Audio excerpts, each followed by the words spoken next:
So let's say you found the skeleton. How would you tell if it's a dinosaur? You personally, how would you decide? Well, interesting question. I don't know. I'd have to do some research on that.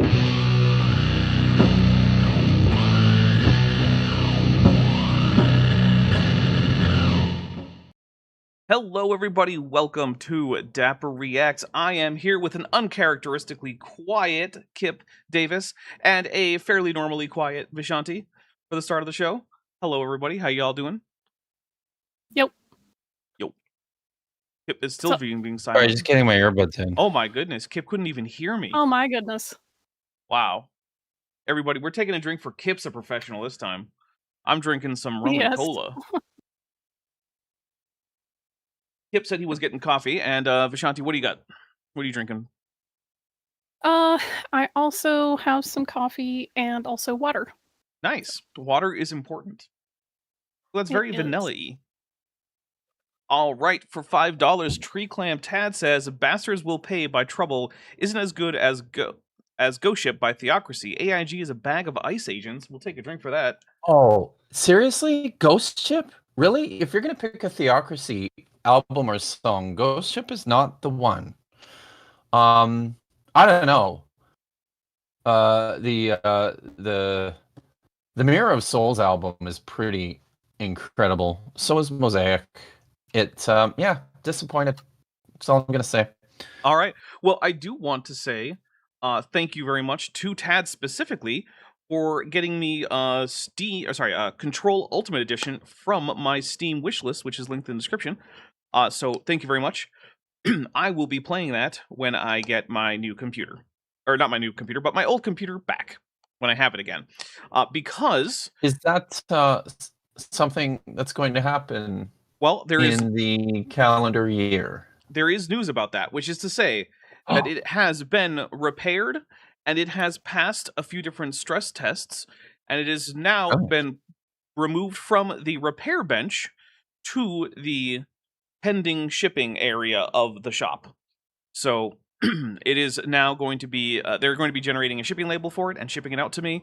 I confirmed my address with them, and yeah, so hopefully, I think probably by the end of next week, I should be able to get it back. Nice. And it's been, wow, what, most of a month? Oh, it's been well over a month at this point. Great. Mm-hmm. Yep. Tree Clam Tad for $2 says, I didn't say it was the best Theocracy song. Well, there you go. Oh, okay. All right, fair. I am not entirely sure how to pronounce this, so I'm going to do my best, and I would like, if this is you, for you to tag me like at Dapper Dinosaur with what you would like the pronunciation to be. So I'm going to go with Swift Light, which is what I'm assuming is accurate, has gifted 5 Dapper Dinosaur memberships, and I will take those drinks after I read the next super chat, and then I tell Kip to talk about something. Light in the Ignorance for $2 says, new haircut on Dr. Kip. AIG is a bag of B&M CEOs. Wow. Well, thank you for noticing. It was just the undercut.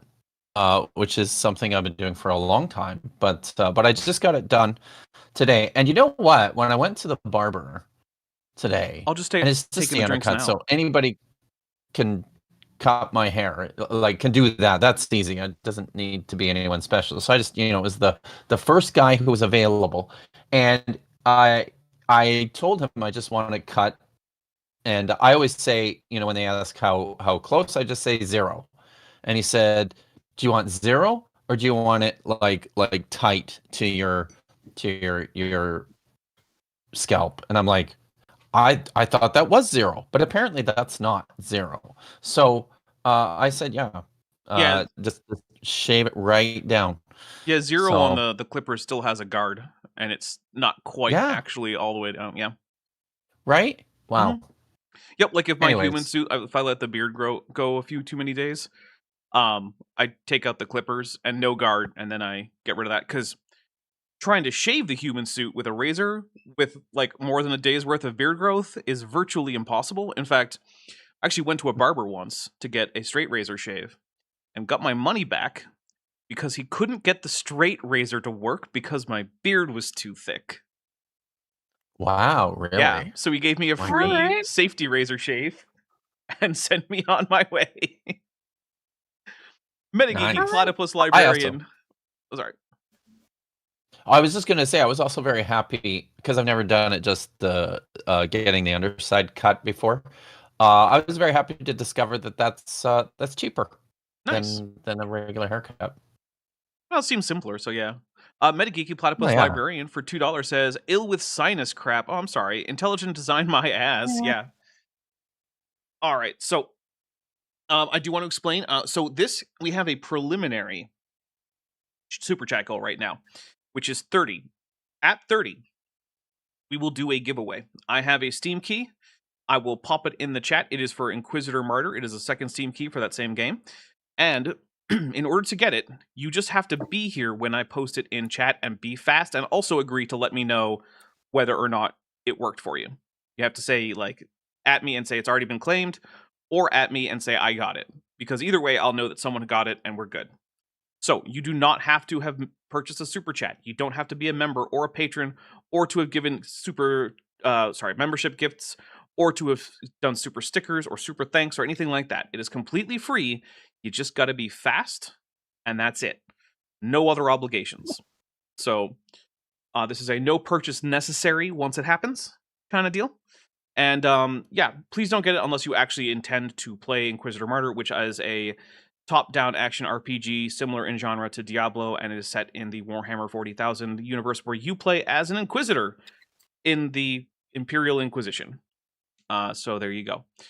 I believe it's mostly against Nurgle cultists, Space Marines, and demons, if I remember correctly. But I think they also introduced a few other factions. Like I think you fight Tyranids in there too. So everyone likes to fight Tyranids. They are fun. I'll give them that. All right, so that is that. If we get that, I will then introduce a new $20 super chat goal that will unleash our hosts, and also get us an English as she is spoke reading if people want that. So that is this interim super chat goal right there. And of course, if we do get enough, I will buy Ben some free pizza. He hasn't had free pizza in a few weeks, so, or anything else for that matter. Wow, a few Yeah. weeks. Yeah, well, he's been huddled on the couch, kind of like a bear hibernating, trying to lower his metabolic rate as low as possible. He's got a large bucket with a straw that he can drink out of. Going into water. torpor. Yeah. That sounds. Yeah. I skim the dead bugs Sad. off the top every once in a while. Okay. All right. Yeah. But if he got free pizza, then he could move around for like a day or two. That'd be amazing. Yeah. All right. So, what are we doing here? Well, this is a sermon from a church whose name I have forgotten, but it has the word like But it's red in there, I think, and I feel like it's like red pepper or something like that, and that doesn't make a whole lot of sense. But you know what? One thing I've noticed is that when it comes to like non-denominational churches or certain kinds of evangelical churches, names can just be anything. Just anything in the world. And then just put church at the end of it. Like, oh, okay. So yeah. we do know for a fact that this church is in the Matrix. Yes, it does have the Matrix color grading, which means that it is in fact in the Matrix. So I don't know what to do with that information, but it does seem to be the case. Arrow Dodger for $4.99 says, "Why is the stream background Jericho's Mighty Mud Brick Walls?" It is because this was an old set that I had, and I am not sure where the file for the previous set that I was using is, and so this was a set I made as an emergency once, and currently I'm going to say that my lack of computer is an emergency. So that's what's going on there. Tree Clam Tat for $2 says, "Pizza for Ben so he can help Dapper move rice." Yeah, I don't let him have my rice. Although if he gets free pizza, sometimes I let him have a few extra scoops of rice. You know, as a treat, a few scoops of dry rice. It's very generous of you. Yeah, if he wants, he can put the rice in the bucket and then hold the bucket to himself so that his body heat can slowly cook the rice over the course of like a day or two. Ooh. Yeah, I'm very generous with my my free rice. All right, so.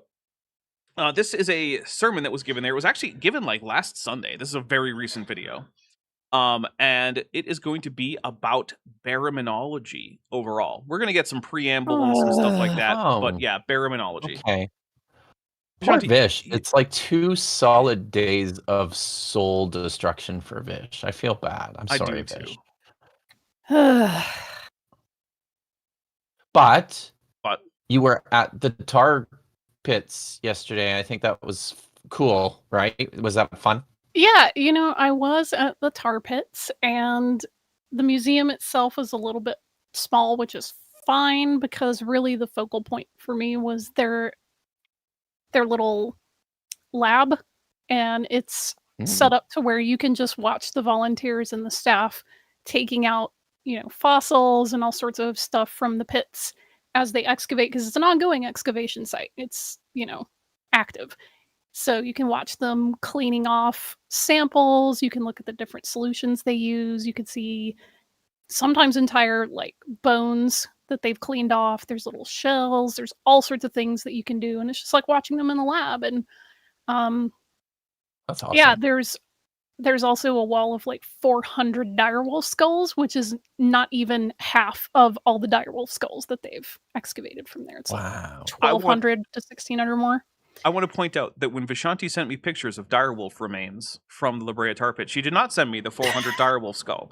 She sent me a picture of a direwolf dick bone. That is called the baculum. It is called the baculum. That is well baculum. done. That's correct. Yeah, I'm impressed. Oh, yeah. Well, the reason I know really this, cool. can I? Yeah. Yeah. What were you saying? Can I tell you the reason why I know this? Yeah.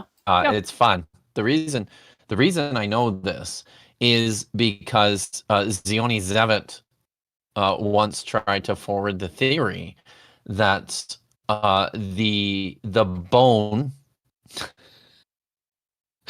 that was removed from the man to make the woman was the baculum. And that's why human males don't have bacula, huh? That's it. Okay. Okay. I mean, he wrote a book and an article making this point. Zioni Zevet's a fine scholar, guys. He really is. He actually is. He has written one of my favorite, most useful books on Israelite religions. And I mean, sometimes we all just say some silly things. That's fair. That's fair. For $5, Dutch I also... Go ahead. Sorry. Dutch Tunicate Official says, there's a church near me named True Life Church. Their slogan is Discover True Life. It sounds very culty to me. And then there is a Godzilla emoji. And yeah, that does sound kind of culty. And then, let's see. We've got something from 42 CRMO4 Not a Robot X5 in Korean. And I am not going to, subject you to my attempts at Korean pronunciation, especially given that it has been more than 20 years since I bothered to look at Hangul to figure out how to pronounce it, and I have not used it since my last trip to Korea, which was over 20 years ago. So I am not even going to try, although I will say I am a big fan of the writing system. Hangul is by far the best alphabet out there. Sorry, everyone else who has a other favorite alphabet, you're wrong. It's Hangul. It is the best. But I will take a drink because there's also a Mothra in there, and I suspect it has something to do with AIG being a bag of dicks. So, cool. Yeah. Yeah, another really cool thing for me is that they had this I don't want to say mammoth, but it's just absolutely enormous. And they had recovered, I think, 80% of this mammoth. And that's one of the most complete mammoths. And they nicknamed it Zed. Oh, it says, hello, my name is Mothra. And that Zed is a fun name because it's from Power Rangers and not the alphabet. Do they call it that because of Power Rangers? I doubt it. Or was the namer a Canadian? Is that what happened? I don't think they decided to tell Canadians us how they don't named make Zed, but... don't make paleontology discoveries. It's well known. That's wrong. We have we have a rich, vibrant history of paleontological work here in Canada. You do, and one of the best museums. Yeah. No. All the One work, of all the work is best done. Well, the museums field work at least is done by foreigners, in whether it the be Englishmen, in the world. Americans, the occasional German. Paleontological museums Yeah. is here And in all those Canada. specimens were found by non-Canadians, because famously Canadians don't do paleontology. No, I'm sorry. I will not accept it. It doesn't need you to accept it. It just is. Just like the literal historical reliability of Genesis. It doesn't need you to accept it. It just is. All right. All right, so I think I am caught up on super chats, membership chats, and all that stuff. So we are going to hit play, and we're going to begin at the beginning of this sermon. And I want to say there has been a follow-up to this sermon already posted on this church's YouTube page. So depending on how this goes, maybe we'll do that sometime. Tree Clam Tad for $2 says, Volcano Denier has opinions about digging. True, yeah. Can't trust his opinions. Look, before we start the video, okay, I just have to say, because it is kind of mesmerizing looking into the Matrix like this. But so everyone is aware, I'm sure most people are, but the curtain behind this gentleman is to cover up the baptismal tank, which is like a feature in most, I don't know about most anymore, but it was like a common feature in evangelical and lots of Protestant churches, but not nearly so many Protestant churches, mostly evangelical churches. I'm not sure why the curtain is necessary, but like, did this gentleman, does he coordinate his suit to match the walls? Like that's it's one thing, right? It's one thing that the setting shows us clearly that he's in the Matrix. It's entirely another thing altogether that his suit jacket is also just part of this whole repertoire here. Oh, there's actually a question. Jillian Wren says, "Oh my blessed, why are Protestant churches so boring?" And the answer for that is iconoclasm. Yep. That is the entirety of the answer. Yes. It's not very deep. It's just iconoclasm. But did Jillian consider the pretty flowers?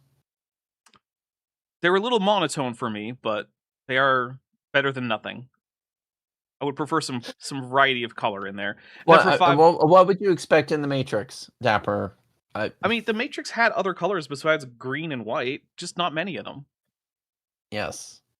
Narondopus for $5 says, "I'm terrible at playing along with coffee. I always decide to ignore the drink triggers and just drink it anyway." Hey, that's fine too. That's absolutely That's basically what I do. Yeah. Me too. I'm the only one who's actually following the drink triggers among the panel. All right, here we go.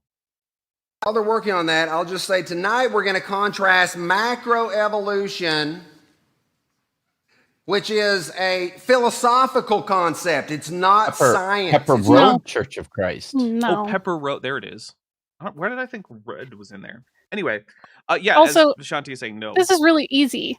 The difference between microevolution and macroevolution is time. Boom. Yeah. We're done. Thanks, everybody. Have a good weekend. Yep, basically. And also, macroevolution has just been observed in laboratory settings. If you've observed it in a laboratory, it's not just philosophical. It could also be philosophical. That's fine. You could argue that science is a branch of philosophy. In fact, philosophers of science make that argument all the time. I don't particularly care to assess it, but like, sure. Of course, philosophers like to say that everything is a part of philosophy, and to some degree they have a point, but also to some degree, like, are you sure you're not just trying to make yourself feel more important, philosophers? You sure that's not what's happening? So, like, you know. Metageeky Platypus Librarian for $2 says, "Bad light switch symmetry angers the Omnissiah." It's true. Yeah. I feel like a lot of philosophers... Oh, sorry. Go ahead. Sorry. No, I was just going to say, I feel like a lot of philosophers... I'm not saying every philosopher, everyone, just relax. I feel like a lot of philosophers suffer from a persecution complex. I think that might be true, and I think a lot of it is that I feel like there's always a struggle for philosophers to get people who aren't philosophers to find the things that they are writing or talking about to be important in a way that Right. not everyone else has. It's true. It's true. And which is weird because it is the case that everyone has a philosophy. You might not think about it, but you do have a philosophy.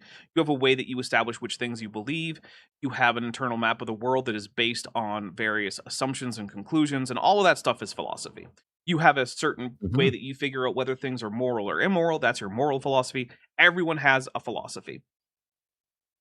But a lot of times talking about that is boring. It really is. Grounded in science. I just don't need to look under the hood. It's unsubstantiated philosophy. Unsubstantiated, except for all the times that it's been observed both in the wild and in laboratories. Unsubstantiated apart from that. But don't worry, because he's going to get into baraminology as to why the times we've seen actual macroevolution isn't actually macroevolution, obviously. Excellent. That's excellent.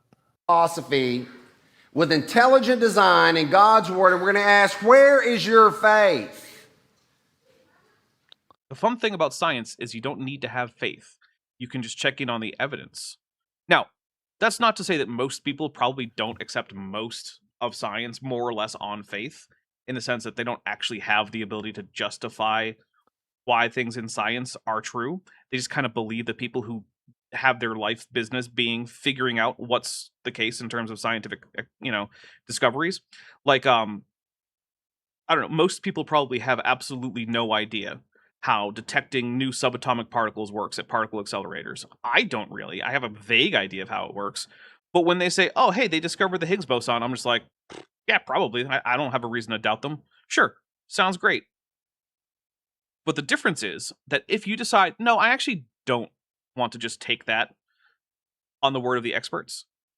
In science, the evidence is there. You can go look into it. You can teach yourself what you need to know to assess a claim, and then assess it. And if you do it well enough, sometimes you'll even be able to call out experts when they get something wrong and be vindicated. It can happen. That's a thing you can do.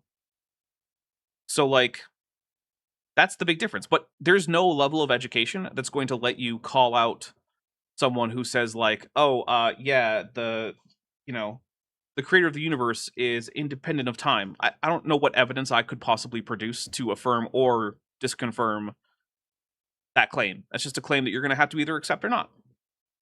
And I don't particularly care which one you do. Bio Steve 17, who's been a member for 3 months and is at the Tetchpod level, says macroevolution is just evolution of big organisms. That would also be fun, right? Like, it doesn't count as macroevolution until you can see it with your naked eye. In an unsubstantiated conjecture about the past, which is what macroevolution and neo-Darwinism is, or in God's word and his intelligent design. There's an argument for God called the cosmological argument. It says... That's true. There is. Take a drink. That is an argument for God. Yes. I'm processing. I think it's probably true. I'm just processing. Is the perspective of creation in the Bible intelligent design? I think it is. I think so. I think I think the implication through that is pretty obvious that God is the creator of not just physical things in the world, but also giving them their purpose and making them in such a way that they can fulfill that purpose. That's very good, because that is actually kind of the whole point. Yeah. Of Genesis 1. Yeah. No, that's good. So yeah, I think pulling intelligent design out of Genesis 1 is probably the perfect. Yeah, like I don't know how I would argue.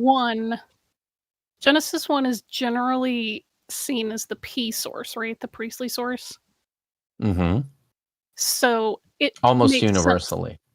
Yeah, okay. So it makes sense to me that the priestly class would prefer orderly systems where everything has a purpose, everything has a little niche to fulfill, things like that. Whereas, Genesis 2 and then like whatever the first sentence or two of chapter 3, that's a more, general ancient Near Eastern creation legend or myth. Like a lot more broad strokes and, narrative focused rather than like putting it in a system. Yeah, no, that's good. That works.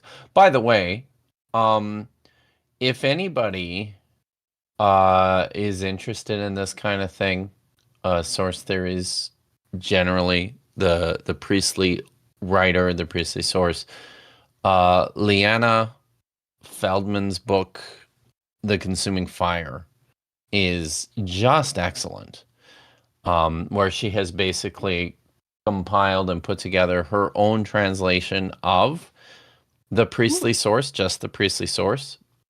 But the introductory material in that book is really fantastic at a lay level to help anyone understand what the Priestley source is and how it fits into the most current views of the documentary hypothesis and source theories generally. It's just really excellent. It's a book I can't recommend strongly enough. All right, we got The Consuming Fire. Okay, we got a couple super chats. Tree Clam Tat for $5 says, and yet Dapper calls me a heretic for knowing the truth about the Dragon of Mars with a pride flag and a trans flag. And it's not, first of all, it's definitely not the truth. That is slanderous lies from Xenos and whatnot. But also, I didn't call you a heretic. I called you a heretic with a T-E-K instead of a T-I-C. So get it right. Telling you, those little eh and eh vowels for Anglophones stay kicking asses. Yep, it's true. Katie Lewis for $10 says, World Cup update, Mexico is looking really good. Canada is as good at soccer as Bosnia-Herzegovina, a nation that has a population of Toronto. The USMNT is also good, but it's hard to fully rejoice. All right, well there we go. Can I just respond to say I don't care about soccer like at all, or the World Cup, even though everyone tells me I should. But I do know, because my son cares a great deal, and he told me this, that the far and away best Canadian player, who, as I understand it, is one of the best soccer players in the world, Alphonso Davies, is injured and unavailable for the Canadian national team at the World Cup right now. So, dang, there's that. Command Cyborg, who's been a member for 62 months and is at the Seropsa level, says, everything went slow. No! I caught up with the live and super speed shut off. Huzzah! With a Godzilla, then says, raise the drink for Darwin, and I will take a drink for all of those things. Thank you very much. All right, here we go. We're going to get past a minute of this video. That for every object, effect, or event in the universe, there has to be a cause. And for every effect. Actually, science might disagree with you there. There are definitely some times when it seems like in particle physics, there are events that just are kind of stochastic and they just kind of happen. And there isn't like a particular cause, right? Like we can predict the relative rate of such events, but think about like spontaneous decay, right? Like let's say you have a very heavy nucleus and its most likely decay path is to emit an alpha particle. What makes it emit that alpha particle at a particular moment? It seems like the answer is just nothing. It just kind of does. And how do you predict when it's going to do that? Well, you can't. You can only say what the chance is of it doing so over a given period of time. You can't actually predict when it's going to happen, and it doesn't seem like it's actually induced by anything, hence the word spontaneous nuclear decay. So I'm going to have to say that, no, according to science, not everything has to have a cause. Now, when we scale up to, like even microscopic scales that are above, like the atomic scale, then it does seem a lot more like things have causes. But I'm going to have to disagree that everything has to have a cause. I think there are, in fact, a good case to be made that there are uncaused events. So, yeah. Effect that caused that, there has to be a cause. And for that effect, there has to be a cause. And if you trace it back to its logical beginning, you have to have what? A first cause, which is God. You might say... Okay, but here's the problem there. You can't just say that because something is a first cause, it is God as you conceive of it. You could say that whatever the first cause is, I'm going to call God.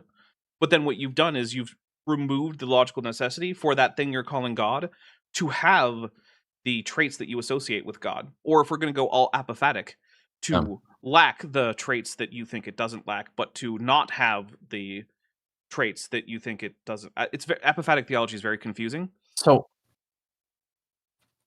I would are you pausing so I can say something?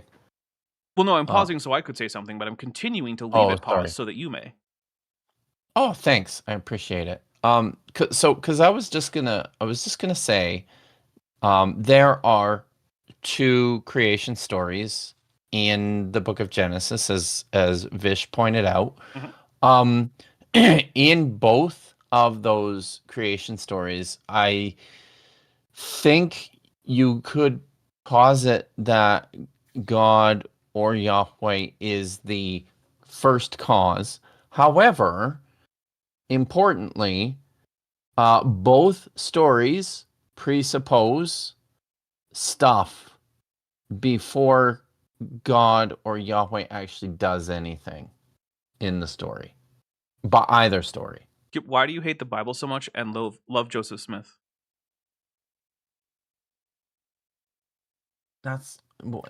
No, I don't. It's not. Sounds like it, because that sounded like some Mormon theology right there. It sure wasn't. I mean, it actually was, really wasn't. in that the Church of Jesus Christ of Latter-day Saints does in fact not teach creation ex nihilo, but creation ex materia. So, but I mean, no, but Genesis doesn't teach creation ex nihilo. It just doesn't. I know. I'm just pointing out one of those occasional instances where the theology of the Church of Jesus Christ of Latter-day Saints actually seems to line up more closely with the original intent of the text than most other Christian religions do. They're more right about this one thing than like a whole bunch of other Protestants. Yeah. Are. Okay. All right. That's fine. In fact, actually, in pointing out that the Bible doesn't seem to have anything that corresponds well to creation ex nihilo, Dan McClellan has occasionally been accused of just being a Mormon apologist, which, if you look at the rest of his content, is not a reasonable thing. I literally watch his channel for like any amount of time. Yeah. Right. But it's like, this one. Yeah, or sometimes he'll get the same thing when he points out that the Bible seems to acknowledge the actual existence and in some cases the power of other deities. And it's like, that's just because you're a Mormon. I'm like, okay, maybe. Probably not, though. Sure, bud. Noise ending for $5 says, thanks for the book recommendation. Here's money for the swear jar. AIG is a bag of first causes. Thank you. Arrow Dodger for $1.99 says, what is dollar store Eugene Levy yapping about? XD. Creation and kinds and stuff.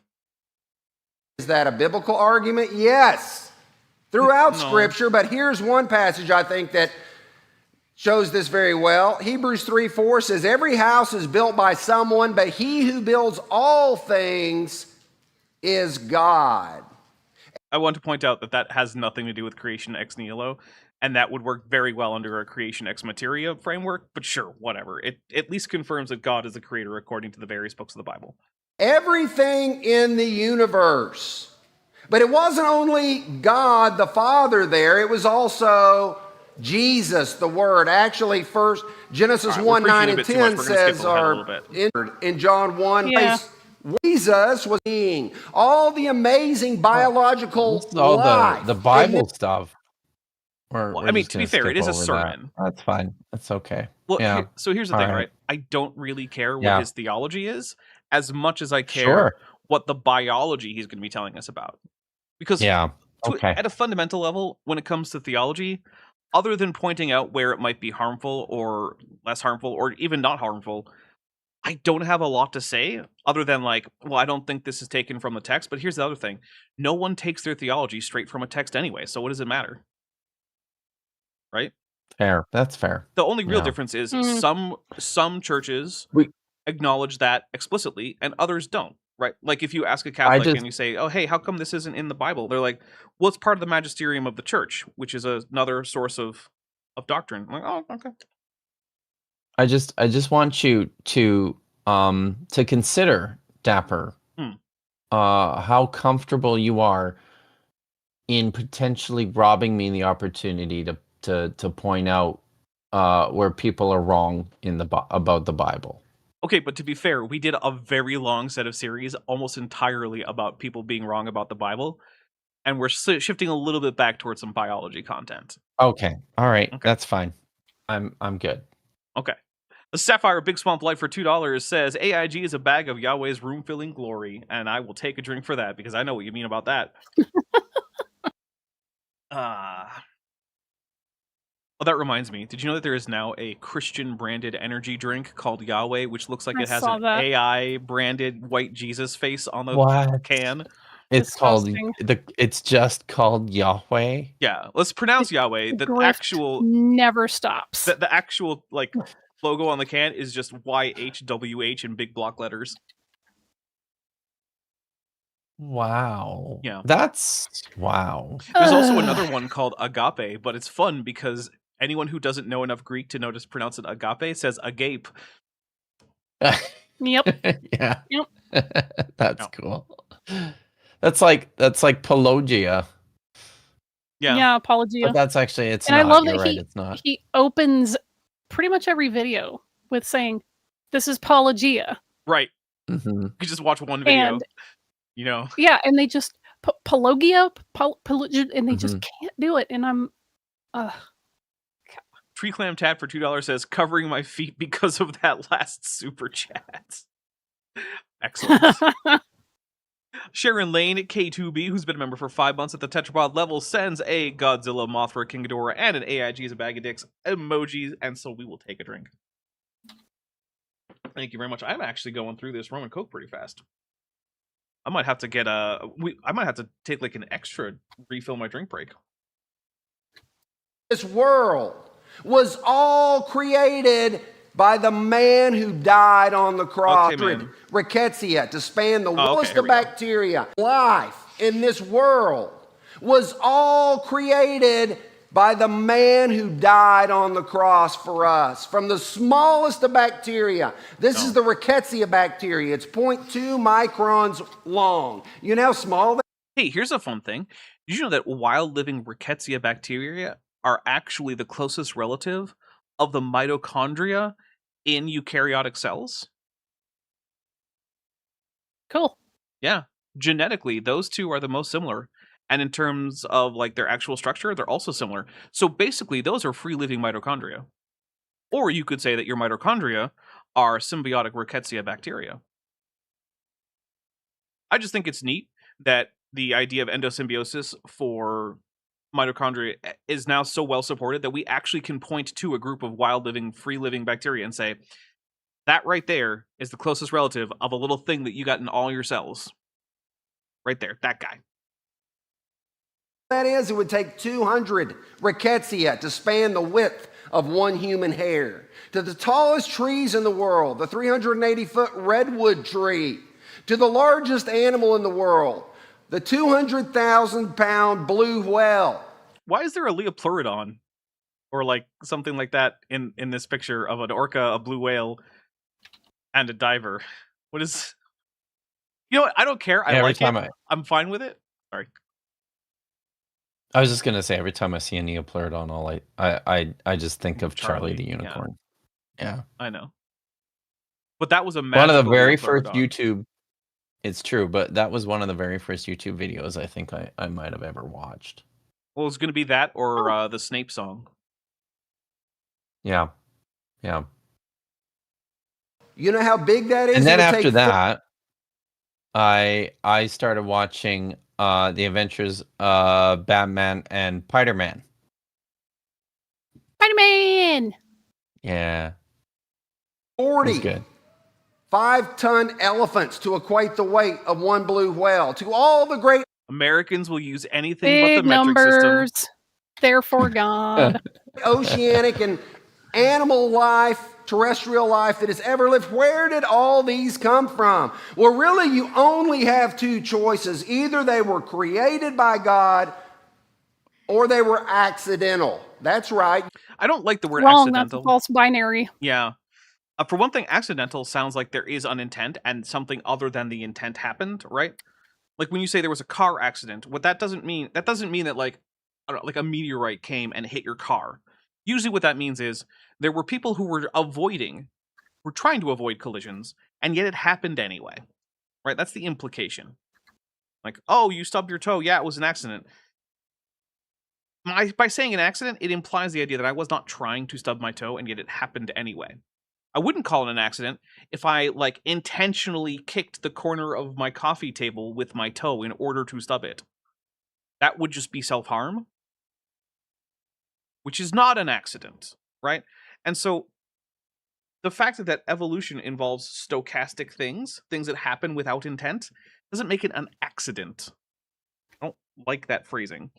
Dutch Tunic Official for $2 says, third option, evolution. Yeah. Or also, I want to point out that there being a god who intends for things to come about is actually compatible with the idea of natural processes bringing things about, because if you want to believe in a creator god, presumably, he's the one that set up a universe in which this would occur. And that could be his intent in the first place. It might not line up with this guy's theology, but to say that that's a mutually exclusive idea with the idea of evolution and natural processes is just not true. In fact, that's one of those things that I want to just ask these people sometimes.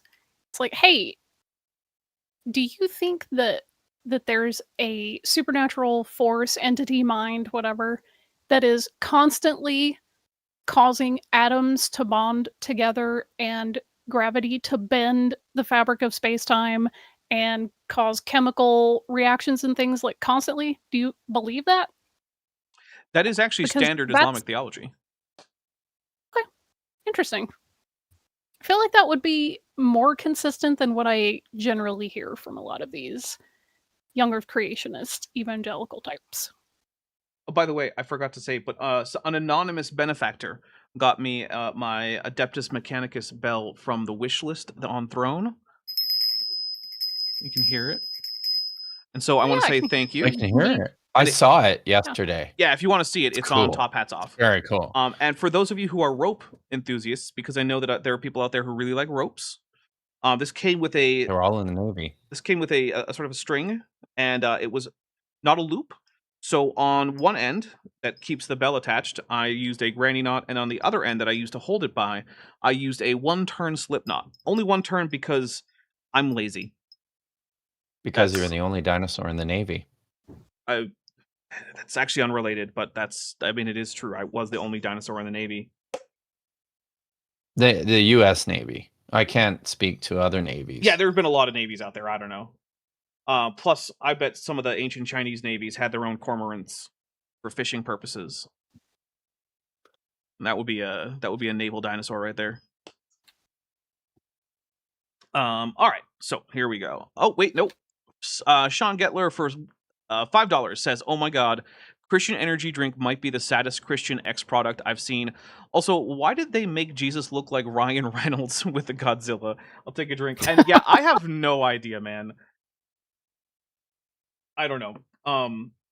Honestly, it looks more like white Jesus than the blonde-haired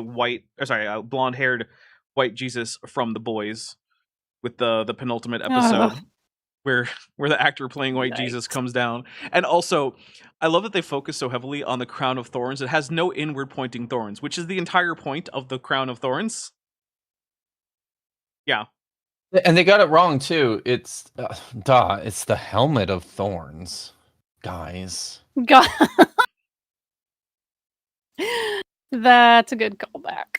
Dutch Communicated Official says, "Are there no birds in the Navy?" I'm not aware of any officially part of the Navy birds. We don't generally take birds out on deployment. I don't know what they would do with them. So I think the closest you could get is having someone in the Navy who has a pet bird. But yeah, I'm not aware of any official this is this ship's bird for some reason. Yeah. I guess it's not impossible, but I'd be surprised, and I've never heard of it. You know, evolutionists say evolution was an accidental process. Mutations are not guided. Those are not the same thing. Unguided and accidental aren't the same thing, but it is true that they're not guided. However, selection is a non-random process, and it can be said to guide in a anthropomorphic way, in an anthropomorphizing way, the evolution of various species. So, I mean, in as much as any inanimate process can do a thing, then yeah, evolution is guided in that way. Accidental. There are many quotations. I'll just use 2 quotes here, 2 famous. Victoria Macario says, wasn't Donald Duck part of the Navy, like officially a veteran or something? So yeah, during World War II, there was a whole push for like sort of like mascots for the armed forces.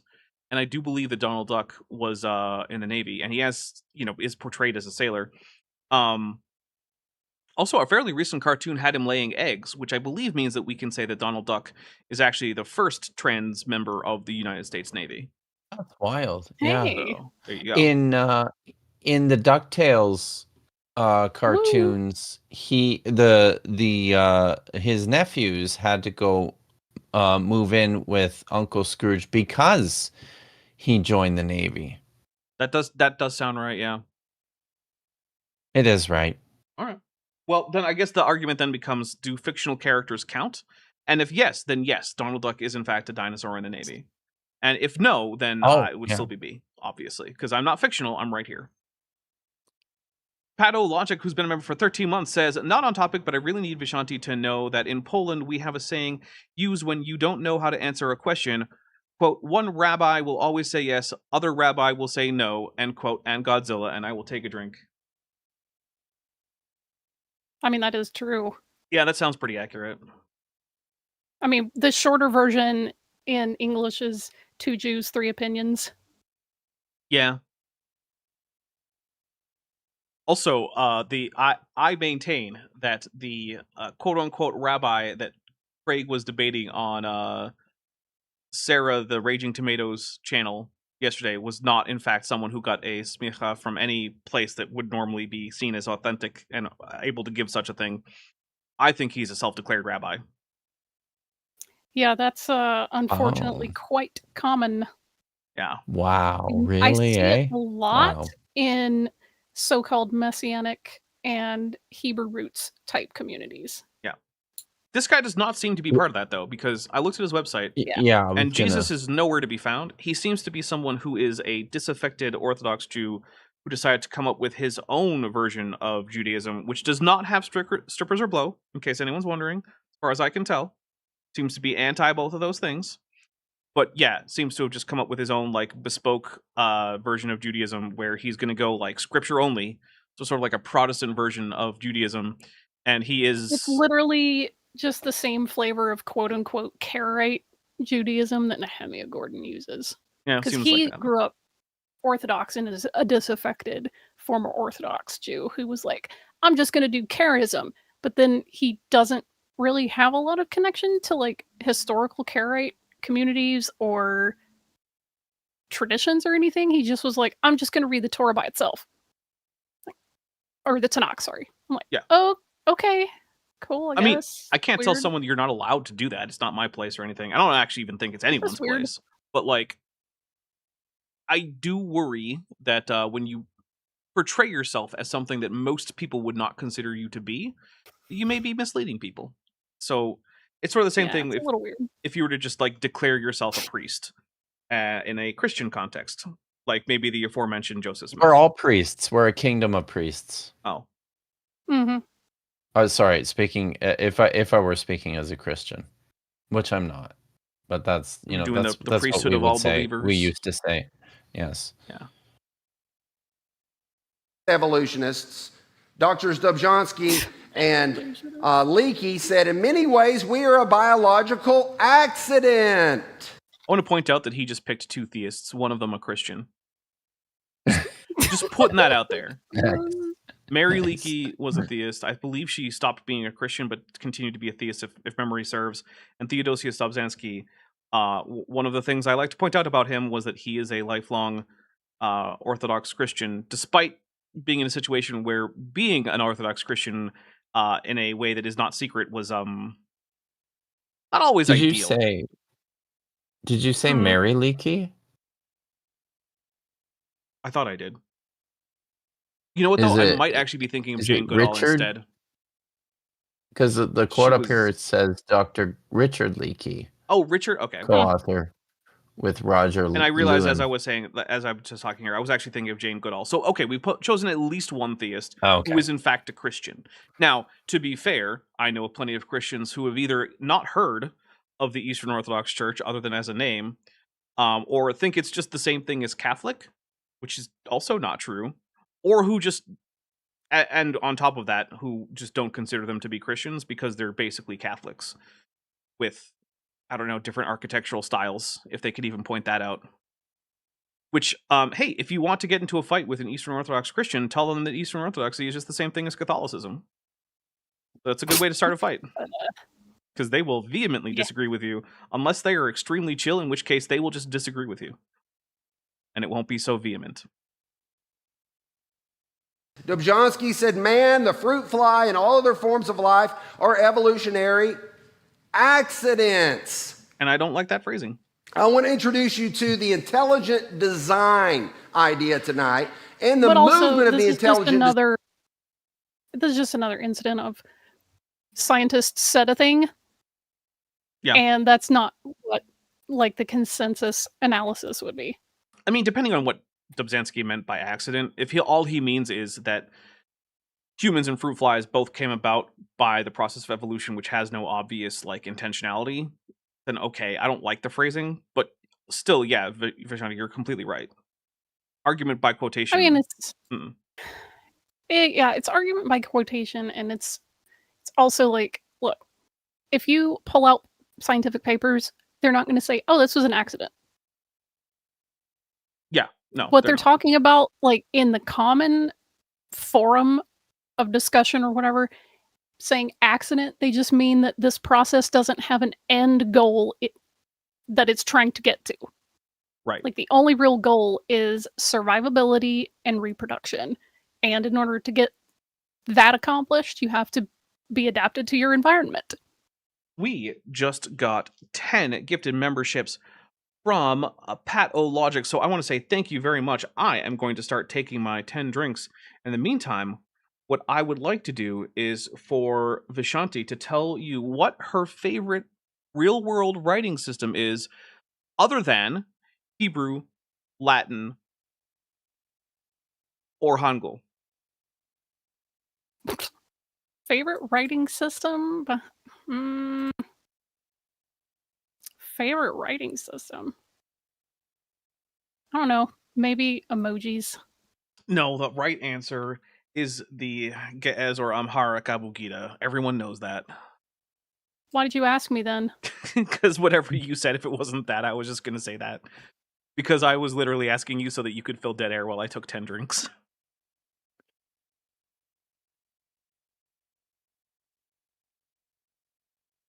Rosina's asking about my hair. It's just up today, that's all. Yeah. But it was also freshly shaved. Yeah, very, very freshly shaved. Mm-hmm. It makes your hair look like a hat. It does, when it's up. Yeah. Actually spawned originally by someone that didn't believe in God. In 1985, Dr. God, if I had $1 for every single creationist who said, well, I was actually an atheist, and then you look into their conversion story, and they convert to Christianity for some reason that has nothing to do with scientific evidence, and then only then decide and they were never an atheist? Or were never an atheist. And then they decide that, well, their newfound theology actually causes problems for their scientific conclusions, and then they modify their scientific conclusions. I would be a fairly wealthy person, because it happens a lot. And the thing that I never find... Oh, sorry. I was going to say, apparently the chat was trying to tag you in things, and you're not logged into an account that they can tag you in. I'm not sure what's going on there. Me? Yeah, I don't know. I'm just repeating what was messaged to me, and they're saying that Donald Duck was in the army in World War II. Oh, was in the army. I did see it. I guess I was just looking away as that scrolled up. Sorry. It is not always easy for me to both keep track of chat as well as this, so my apologies there. I'm not actually reading the chat today. I'm hella multitasking, so.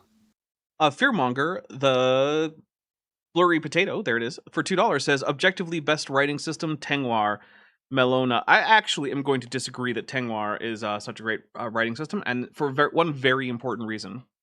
it might be the absolute least ideal writing system for anyone with dyslexia. And part of the reason for that is that Ooh. virtually all of the characters are either rotated or flipped versions of other characters.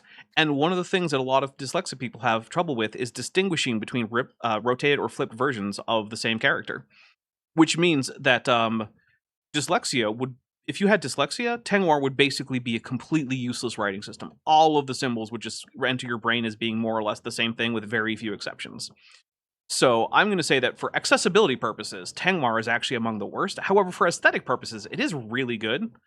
But also, I'm not sure it meets the criteria of real world, because I don't think there are actually any communities that are really using Tengwar as like their main needs of written communication. Maybe I'm wrong about that, though. And for those of you who don't know, Tengwar is the elven alphabet that Tolkien invented for his elves in the Middle Earth and whatnot. Sorry, go ahead, Kip. Oh no, I was just gonna say here this. I know Michael Denton describes himself as an agnostic, but he also works for the Discovery Institute. Yeah, whose stated goal is Christian theocracy. Yeah. So I mean, I suppose someone could just be that hard about Christian theocracy without being like a Christian, I guess. I mean, but I'm maybe Richard Dawkins is in favor of it. I don't know. Sure. I mean, that's fair, right? That's a good point. But I'm just gonna say I have questions about how Denton's using this word agnostic in his self-description. I will say that the I don't know too many times when I've seen something that I would say is an outright lie about the biography of Discovery Institute personnel, but they definitely like to keep certain things on the down low. Like a number of their members who are actually young Earth creationists don't like to talk about that very much. And one of their former associates, who has now passed away, was a Mooney, and they did not like to talk about the fact that he was a Mooney. They like to keep that super on the DL. Yeah. So, whereas when it came to like Gunter Beckley, they'd be like, "Oh yeah, no, he's Catholic, it's fine." But when it came to, and I wish I could remember this guy's name, but yeah, he was a member of the Unification Church, which is the Moonies, by the founded by the Reverend Sun Myung Moon in South Korea. Yep. They did not like to talk about that very much because, of course, the Moonies are considered to be not Christians by most Protestants. So, by the way, Fearmonger says, just have good eyes like the superior race of elves, scrub. And I know that this is a joke, but I do want to talk about something, which is to say that dyslexia is not a matter of visual acuity. It is a matter of processing that happens in the brain. And it is basically, it's a lot of it is an inability to take orientation as a meaningful aspect of glyph design in writing. That's a big part of it. It's not all of it. And I'm not, like a doctor, but I do think it's important to remember that, like, the problem isn't that you're not seeing the words. The problem is that your brain is not processing all of these letters as separate glyphs that have separate meanings that you can then categorize in your brain as a thing to remember. So it was Jonathan Wells. Thank you very much, Fearmonger, the blurry potato. Yeah, Jonathan Wells. Yep. Mooney. Michael Denton published the book Evolution: A Theory in Crisis. And I'll just say, if you would like to check out any books, feel free to in the back. I have a recommended read. I wonder what the reviews of that book look like. Depends on whose reviews you're reading. If it's believers, they're great. Yeah. If it's anyone else, not so good. I do want to point out, though, that evolution is a theory in crisis is a phrase that people have been saying for decades. And the people who say it are like, just wait, evolution's going to collapse under its own weight any day now. And at this point, it's just like, man, you just sound like Harold Camping, who's making his like third apocalypse prediction that the apocalypse is coming 2 months. Just you wait and see. Yeah.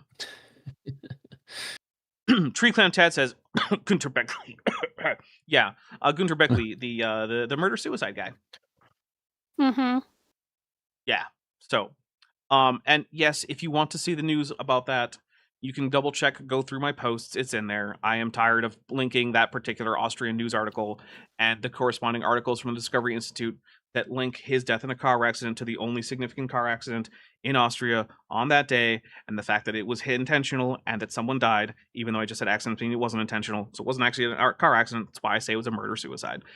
Anyway, I guess a manslaughter-suicide. I guess the death of the other person wasn't the goal, but still, it's easier to say murderer, and it's not really super wrong.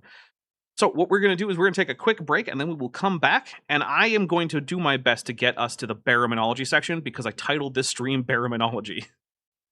So, in fact, I even murdered some Hebrew in order to call this baraminology. Yeah, you did. You really did. I did. I know. I was sitting. I actually had to sit there and type it out twice because I typed it into like an online Hebrew keyboard, but then when I pasted it into Blender to get it so I could easily manipulate it the way I wanted to, Blender doesn't do right to left. It is just like, nope. We're going to reverse this. So then I had to type it in again, looking at each letter I had typed in reverse order so that I could type it backwards and then paste that into Blender. Yike. Yeah. So, yeah, Blender, there's actually an add-on that I do believe will fix Blender's contextualization for Hebrew and Arabic, but I don't have it. I don't remember what it's called. But, hey, Blender devs, if you ever watch this, which you won't, I don't know, maybe add native support for other scripts that don't go left to right, like Arabic or Hebrew. Especially Arabic, because you do not have any contextualization for which letters are connected to others, and you just give me a string of isolated forms. Left to right, which is the absolute worst way to do Arabic, and it's like stabbing me in the eye every time I see anyone write Arabic left to right with all isolated forms. It's horrifying. I hate it. All right. Kenny Lou says, there's actually some evidence that dyslexic people are often too visually oriented to easily interpret a shape as a static thing. Which, again, is also, I mean, there's that, but it's also like, it's not because of visual acuity. It's a processing thing. So, yeah, there's also that problem. This is another one of those things where a lot of people casually have trouble understanding how neurological and processing disabilities work. Yeah. It's literally not a matter of your willpower or, being stupid or anything like that. It's a disability for a reason. Your brain simply does not operate like we consider neurotypical brains to work. So, actually, I saw a really great video of someone with face blindness explaining face blindness using garlic cloves. He held up 3 separate garlic cloves to the camera, was like, and this gave each one a name, and then put them down and picked up another one. And he's like, okay, which one is this one? You can't tell? Look at them, they're all different. And I told you which one each one is. And why can't you tell which one is which? And he explained, it's because you don't have a part of your brain that's dedicated to recognizing the differences between different garlic cloves. You can tell, and if you spent your whole time around certain garlic cloves, you can figure out which one is which by sight, but you don't have a dedicated part of your brain that is just there to recognize garlic cloves. I don't have a dedicated part of my brain that's just there for faces. So yeah, I can recognize people if I spend enough time around them. But like, faces are as indistinguishable to me as garlic cloves are. Which is to say, I can tell they're different when I'm looking at them. But if they go away and come back, nothing. I can't remember which one's which. So I appreciated that. I thought that was a really good explanation. So anyway, we are going to get out of here for just a little bit, and when we come back, we are going to be back with this, and I'm going to try my darndest to get us to the baraminology thing. In fact, I am actually going to turn the speed up on this to 1.2 just to get us there. So, see you on the other side of the break, everybody, and feel free to get yourself snacks or whatever.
Hey, we are back. Thank you for sticking with me. Those of you who did, I really do appreciate it.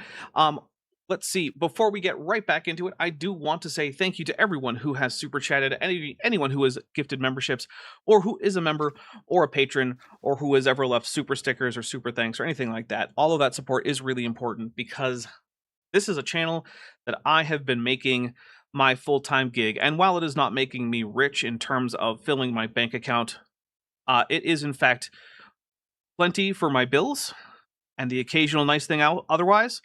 And most importantly, this has possibly been the most fulfilling job that I have ever done. Not that it's a huge number of jobs that I've ever done, but it's by a significant margin. And I would love to be able to keep doing this for as long as I possibly can, but that depends on my viewers.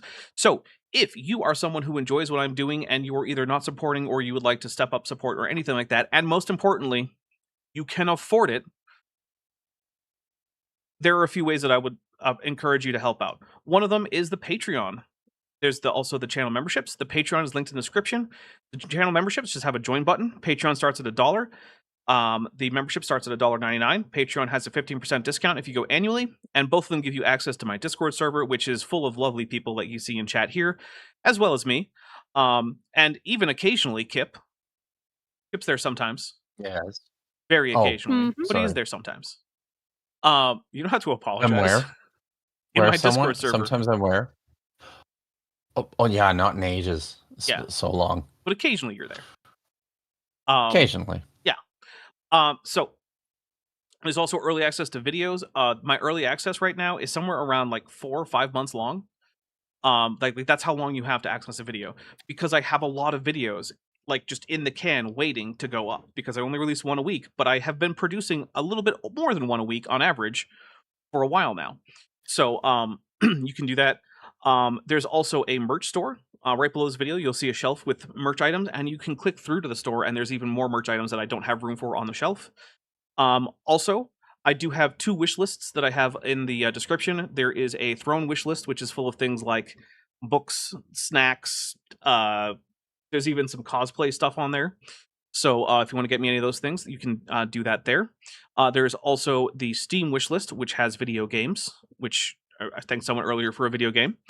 And of course, there's also Sheepit. The way I get my animations done is by sending off my files for the animation to a place called Sheepit, which is a distributed and free render farm. So the way it works is a whole bunch of people are logged into Sheepit, all rendering frames from whatever has been uploaded to Sheepit, and whose frames get rendered first depends on who among the people who are requesting frames has the most points, basically. And so the more points, the higher in the queue you go. And so the way that you get points is by doing rendering for Sheepit. So if you would like to help me get those points so that my frames can go to the top of the queue reliably, there is a section in the description called How to Render for Me. You go to the website, you download the client appropriate to your operating system, use the login information I gave you, and bam, at that point you will be using your GPU or CPU cycles to help me get higher in the standings. I think that is basically it for the commercial section here. So now we will get back, unless Kip or Vishanti, you have anything that you want to add before we start hitting the play button again. Nope. I think I'm good. Good. All right, here we go. Good. And we're on 1.2 times speed now. So for those of you who are listening on like times 2.5, about to get super fast. You want to pick that up with recommended books and websites. So I'm going to introduce you to some books I would recommend tonight. The first one was written by a man that doesn't believe in God. Now, Michael Denton was both a physician and a PhD biochemist. But when he published his book, I am skeptical of the claim that Michael Denton doesn't believe in God, but okay. He said, I don't believe in God, but you I can know be evolution. agnostic and still believe in God. Not if you're agnostic in the sense of atheist, agnostic, and theist.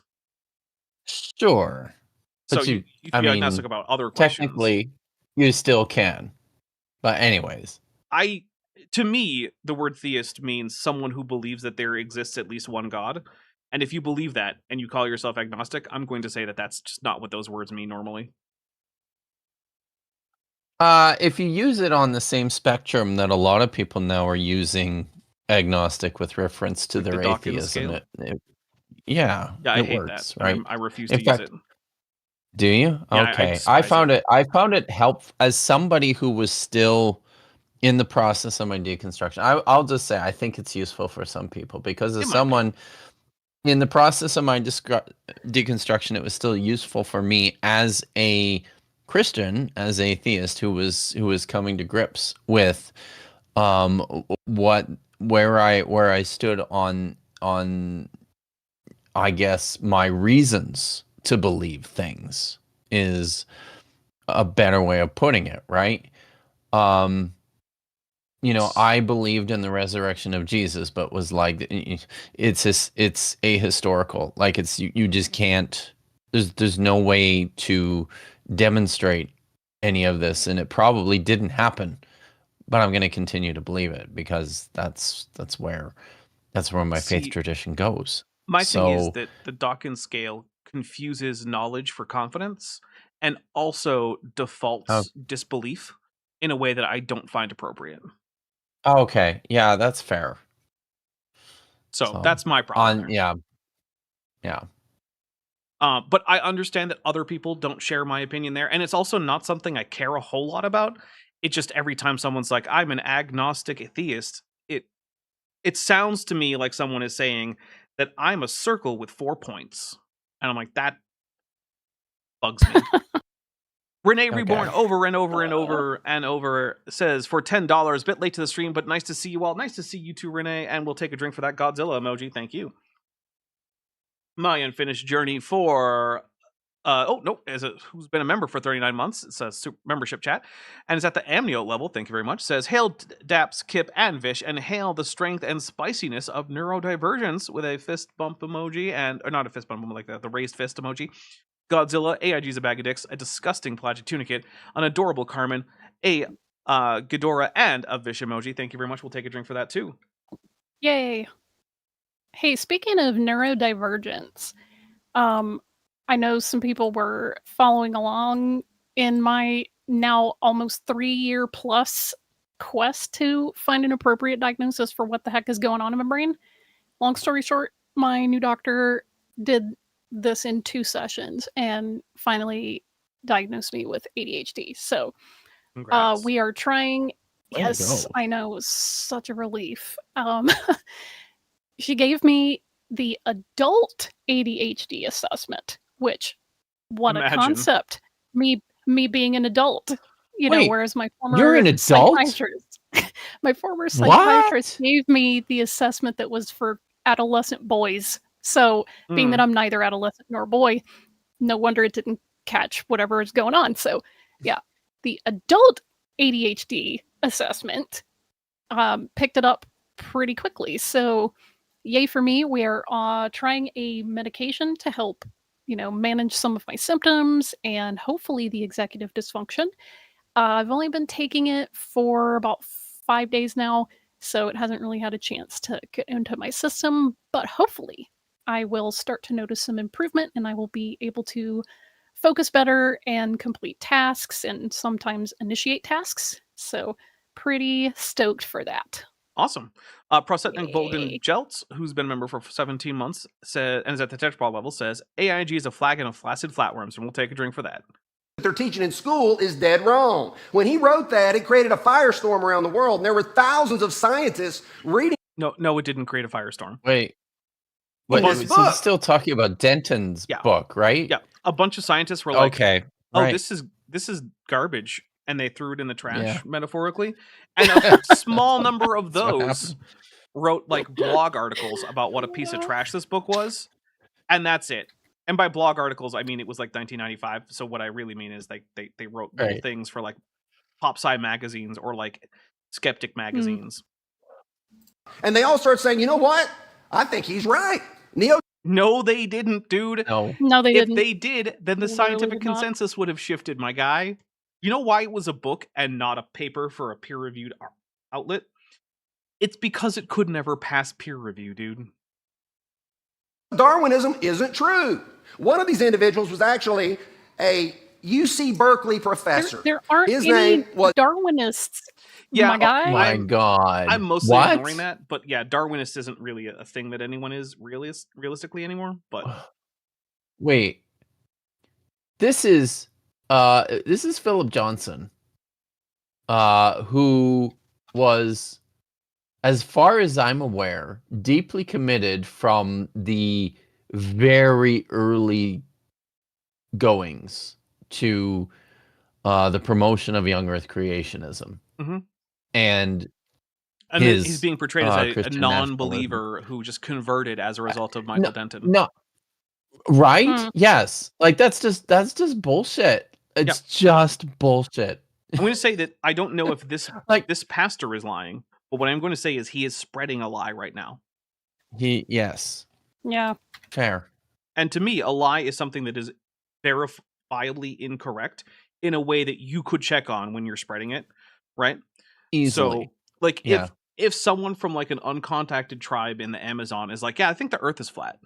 Okay, sure, that's not a lie. But if it's like someone who has access to the internet and you're like, yeah, I think the Earth is flat, that's a lie. It's easily verifiably Like, wrong. And I think even just. Sorry, I was just looking at the. Well, yeah. Go ahead. Continue. I'm going to check something. To me, the verb lying means that you are telling someone something that you think to be untrue for the intent of them believing something that isn't true as far as you know. So saying a lie and lying for me aren't the same thing. I just want to make that clear. My unfinished talk for $2 says, don't be distracted by squirrels, like and share instead with a winky tongue out emoji. All right. Philip Johnson. He wrote the book Darwin on Trial, and instead of a scientific look, he examined neo-Darwinism from a philosophical, from a legal aspect. Bud. Did the argument from a legal aspect. Bud. I'm using that because that's what good old boys respond to. You don't address scientific concepts with philosophy. No. That's not how that works. Or trying to use the standards of evidence from a legal courtroom. Yeah. Yeah. When people are like, this, won't pass in a courtroom. Great, because science isn't done in a courtroom, you dolt. Mm-hmm. Like, I don't really give a crap what philosophers or philosophy says about a scientific model. That's not relevant. arguments Fun make fact. sense? Oh, Neither we're is going history. to go into, math class today. Why don't we get a mechanic in here? Like, what are you talking about? I don't care. Right? Yeah. He said no. After this, he put together a group of scientists from all over the world. They call it a big umbrella, the intelligent design movement. Which has been, speaking of courtrooms, shown in court to just be a cover for creationism. Let's be clear about that.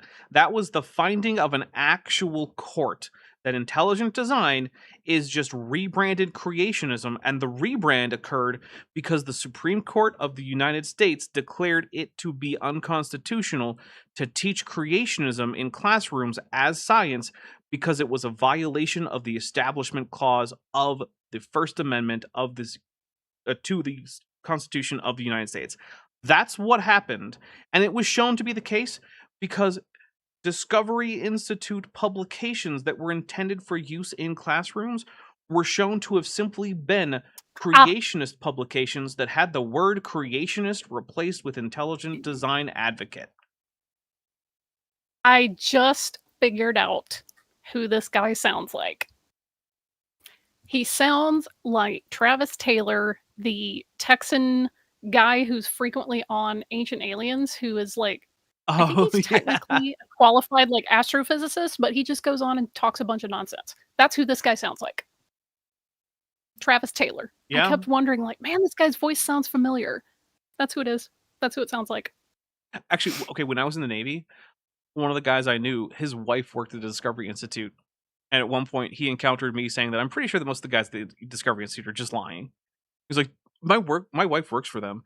I've been to barbecues that they held. I know a lot of those guys. Are you telling me you think they're lying? I'm like, I just looked him in the eye. They're not lying? Yeah, No. I looked him in the eye and I said yes. Like, bro, I like a bunch of these Grifters guys. can have barbecues. What are you talking about? Yeah, like I don't know what you.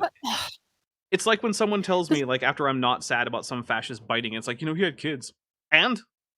Okay, so that's the thing about like a lot of the ways evangelicals will code social behavior as like, oh, they're trustworthy, they're a good person, they couldn't do bad things, is they have this idea that if you're, married or if you have children, you must be a trustworthy person who has right values and good morals and the proper focus. If you have social events and barbecues and cookouts, you must be a good person who doesn't do bad things.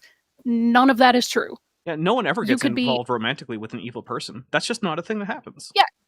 You could have backyard barbecues, you could have block parties, you could throw receptions and all these other things and be a freaking murderer. Yep. Those are not mutually exclusive. Even bad people have hobbies. Sometimes the hobbies are fashioning human remains into furniture and other knickknacks. Yeah, seriously. Don't do that, people. Please, Don't do that. Really, it's headquartered in Seattle, Washington, the Discovery Institute today. Freaking Travis Taylor. And many of these people read Michael Denton's book. One of these individuals, one of the most famous you may have heard of, is Michael Behe. In 1996, he wrote the book Darwin's Black Box. I have a copy in the back. Now, he coined a phrase in this book. He called it irreducible complexity. What is irreducible And that's complexity? a load of horse shit. What he's Yeah. Irreducible complexity is a load of horse shit. There, boom, done. Saved you some time.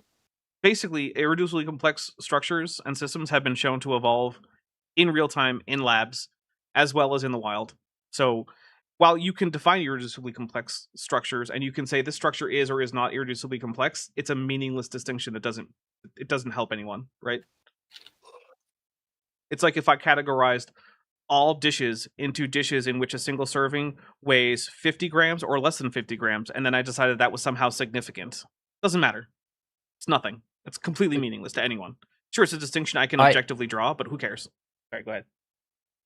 No, I was just going to say I have nothing especially meaningful to add, but I would like to say that I once gave a paper at a conference, a Dead Sea Scrolls conference and a material philology conference that was titled "A Mousetrap for a Tie Clip." Nice. Mm-hmm. That is in fact related. The Screen Geek for €5 says, I'll leave this chat here for Dapper for keeping me entertained during housekeeping and for Kip to be freed. Gonna watch tomorrow. It's late. See ya. Bye. Thank you very much. I appreciate it. Actually, I got a comment earlier today from someone's like, wait, how did you know I was doing chores? Like, oh, don't worry. I know what's going on. Also got one from someone else who was like, man, I don't appreciate being called out for listening on the toilet. It's like, yeah, that's okay. says is that biological systems, the way we are built, are so complex, like a machine. You engineers can relate to that. I want to point out, it's actually not how complex it is. It's the idea that the complexity is such that removal of any given part causes the function to cease, which can be very simple. In fact, mousetraps are an example of irreducible complexity, according to Behe, and they're actually pretty simple, right? Like a mousetrap has like, what, 1, 2, 3, 4, maybe 5 necessary components. Not that complicated, but sure, whatever. Machine is so complex, you can't take pieces out and the machine still work. Therefore, what? Nothing. It could not have evolved. No, it could not have evolved in a stepwise fashion in the situation in which all the parts function for the purpose that they now function as. It couldn't evolve that way. The problem is that there are other ways for such structures to evolve, like exaptation, where a structure that evolved to perform one function ends up being co-opted for a different function, which it can also perform. And that's actually one of the ways that we get irreducibly complex structures. Go ahead, Kip. Sorry. So, no, that's okay. I was going to say, now, engineers are super important. And, you know, most of them, I'm sure, are very, very good at what they do. But I can't help but notice that I think there's kind of there's like an occupational perception that lots of us we inherit, or we receive, whereby like people like lawyers or businessmen or engineers or just generally scientists are assigned with they're imbued with the impression of just hyper competence, in just about everything. And I can't help but notice how many engineers are just all about the young Earth creationism. Oh yeah. And the intelligent design, right? And it's not because they know better than everybody else. It's because they're engineers, right? Yep. It's engineers who are perhaps not. I mean, lots of engineers are aware that, yeah, look, I'm doing this thing, and this is the thing I'm doing, and I'm good at doing this one thing, and there's a lot of other things that I'm probably just not that good at. So, but yeah, I'm just saying, that's all. Siloof, who's been a member for 39 months, says, "See design proponentists." Yep, that. Yeah. Mm-hmm. Inquisitive Infidel says evolutionary scaffolding. Yeah, that's another way that this can work, right? Where you have a series of non-irreducibly complex components that perform some function, and then as time goes on and they specialize for that function, they can become irreducibly complex after starting out not being. And the idea there is that if you think about a arch, right? Like made of stone. So you have a stone arch and it's going to be freestanding. If you take any stone out of the arch, the entire thing collapses, which then raises the question, well, how do you build an arch? And the answer is, first you build a scaffold, then you start putting the stones in the scaffold, and then you take the scaffold away. And that's a similar thing that can happen in evolution. So there are actually multiple ways in which irreducibly complex systems not only can, but have been observed to evolve. Hey, I have a question because a bunch of people brought it up. Maybe you know, what is the Salem hypothesis? The Salem hypothesis is the observation that when a creationist is advocating for creationism and claiming to have scientific credentials, it is inevitable that it will be revealed that their credentials are in fact an engineering degree. Why is it called the Salem hypothesis? Because the man who first proposed it had the last name Salem. Oh, okay, got it. Thanks. You're welcome. Because if the machine doesn't work, it couldn't have lived to continue evolving.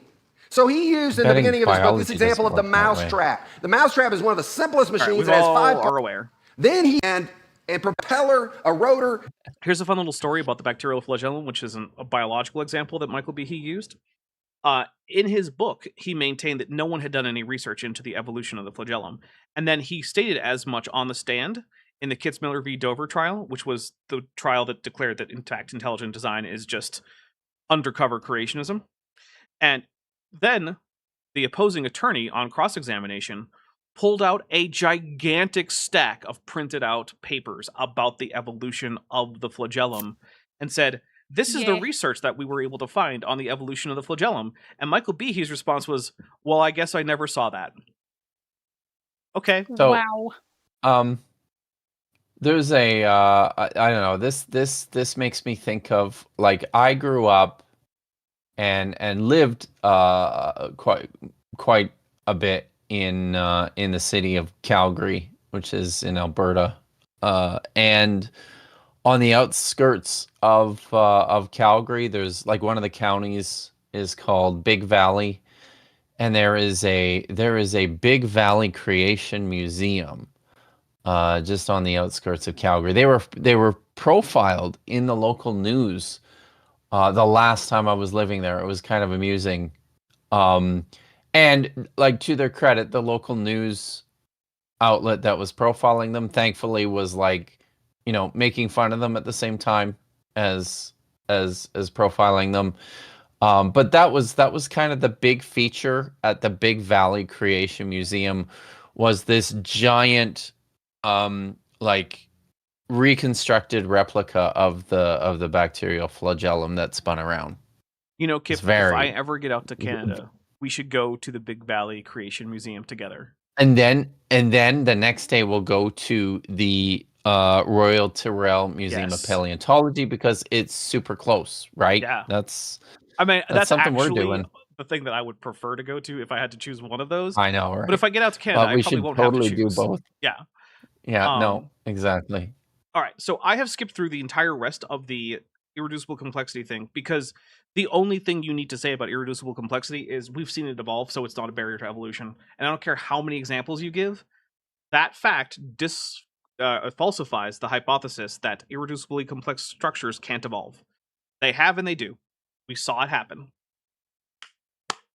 problem solved. If you want some really good examples, my two favorite examples are citrate metabolism in E. coli, or aerobic citrate metabolism in E. coli in the Lenski long-term evolution experiment, and then the evolution of tetherin antagonism in the VPU protein of one of the HIV groups. I don't remember which one off the top of my head. Ask Dr. Dan Sturden Cardinal. He'll tell you. But basically, both of those are irreducibly complex, either metabolic pathways in the case of the E. coli, or a protein system. And both of them required multiple coordinated mutations. Both of them did not perform the function that they are now used for until the last mutation occurred, and both of them were observed to evolve. And if you don't know what tetherin antagonism, tetherin is basically an immune protein in animals that stops viruses from entering cells, basically. And viruses have to have ways of dealing with this. And the problem with human tetherin is that it's weirdly shaped compared to other ape tetherins, which is why simian immunovirus couldn't attack humans. But then one of its unrelated proteins, a VPU protein, which actually normally used for entirely different functions, evolved a little like active site that antagonized tetherin, allowing the virus to then infect human hosts. So there you go. Inquisitive Infidel for $2 says, surprise papers, evidence of research neglect, head exploding emoji, and then Pegajace the Carbon 14 Mythicist, there it is. Sorry, YouTube likes to cut off a lot of these names. Says, I recently learned about the Archaean Archaelum conversion with bacterial flagellum, but coded for by entirely different genes. Yeah, actually, there are a number of flagellum-like structures in life. There's also the eukaryotic flagellum, which you can see in spermatozoa in animals, as well as a similar structure in choanoflagellates, as well as the bacterial flagellum. There's also a similar structure in archaea. Like, they convergently evolved several times, which is, again, hard to square with intelligent design.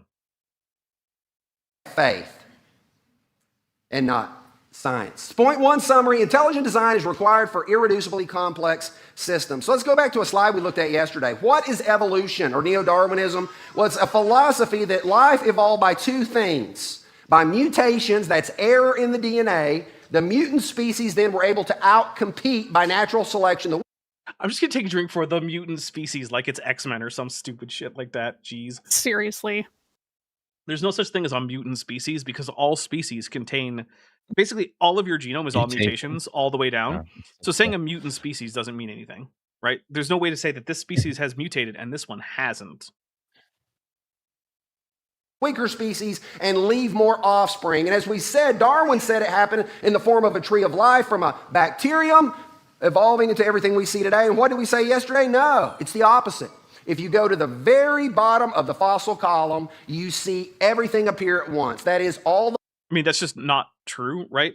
Like, if you go to the very bottom of the fossil record, the only thing you find are, like, stromatolites. But then as you go... I was going to say, define everything in this. Yeah.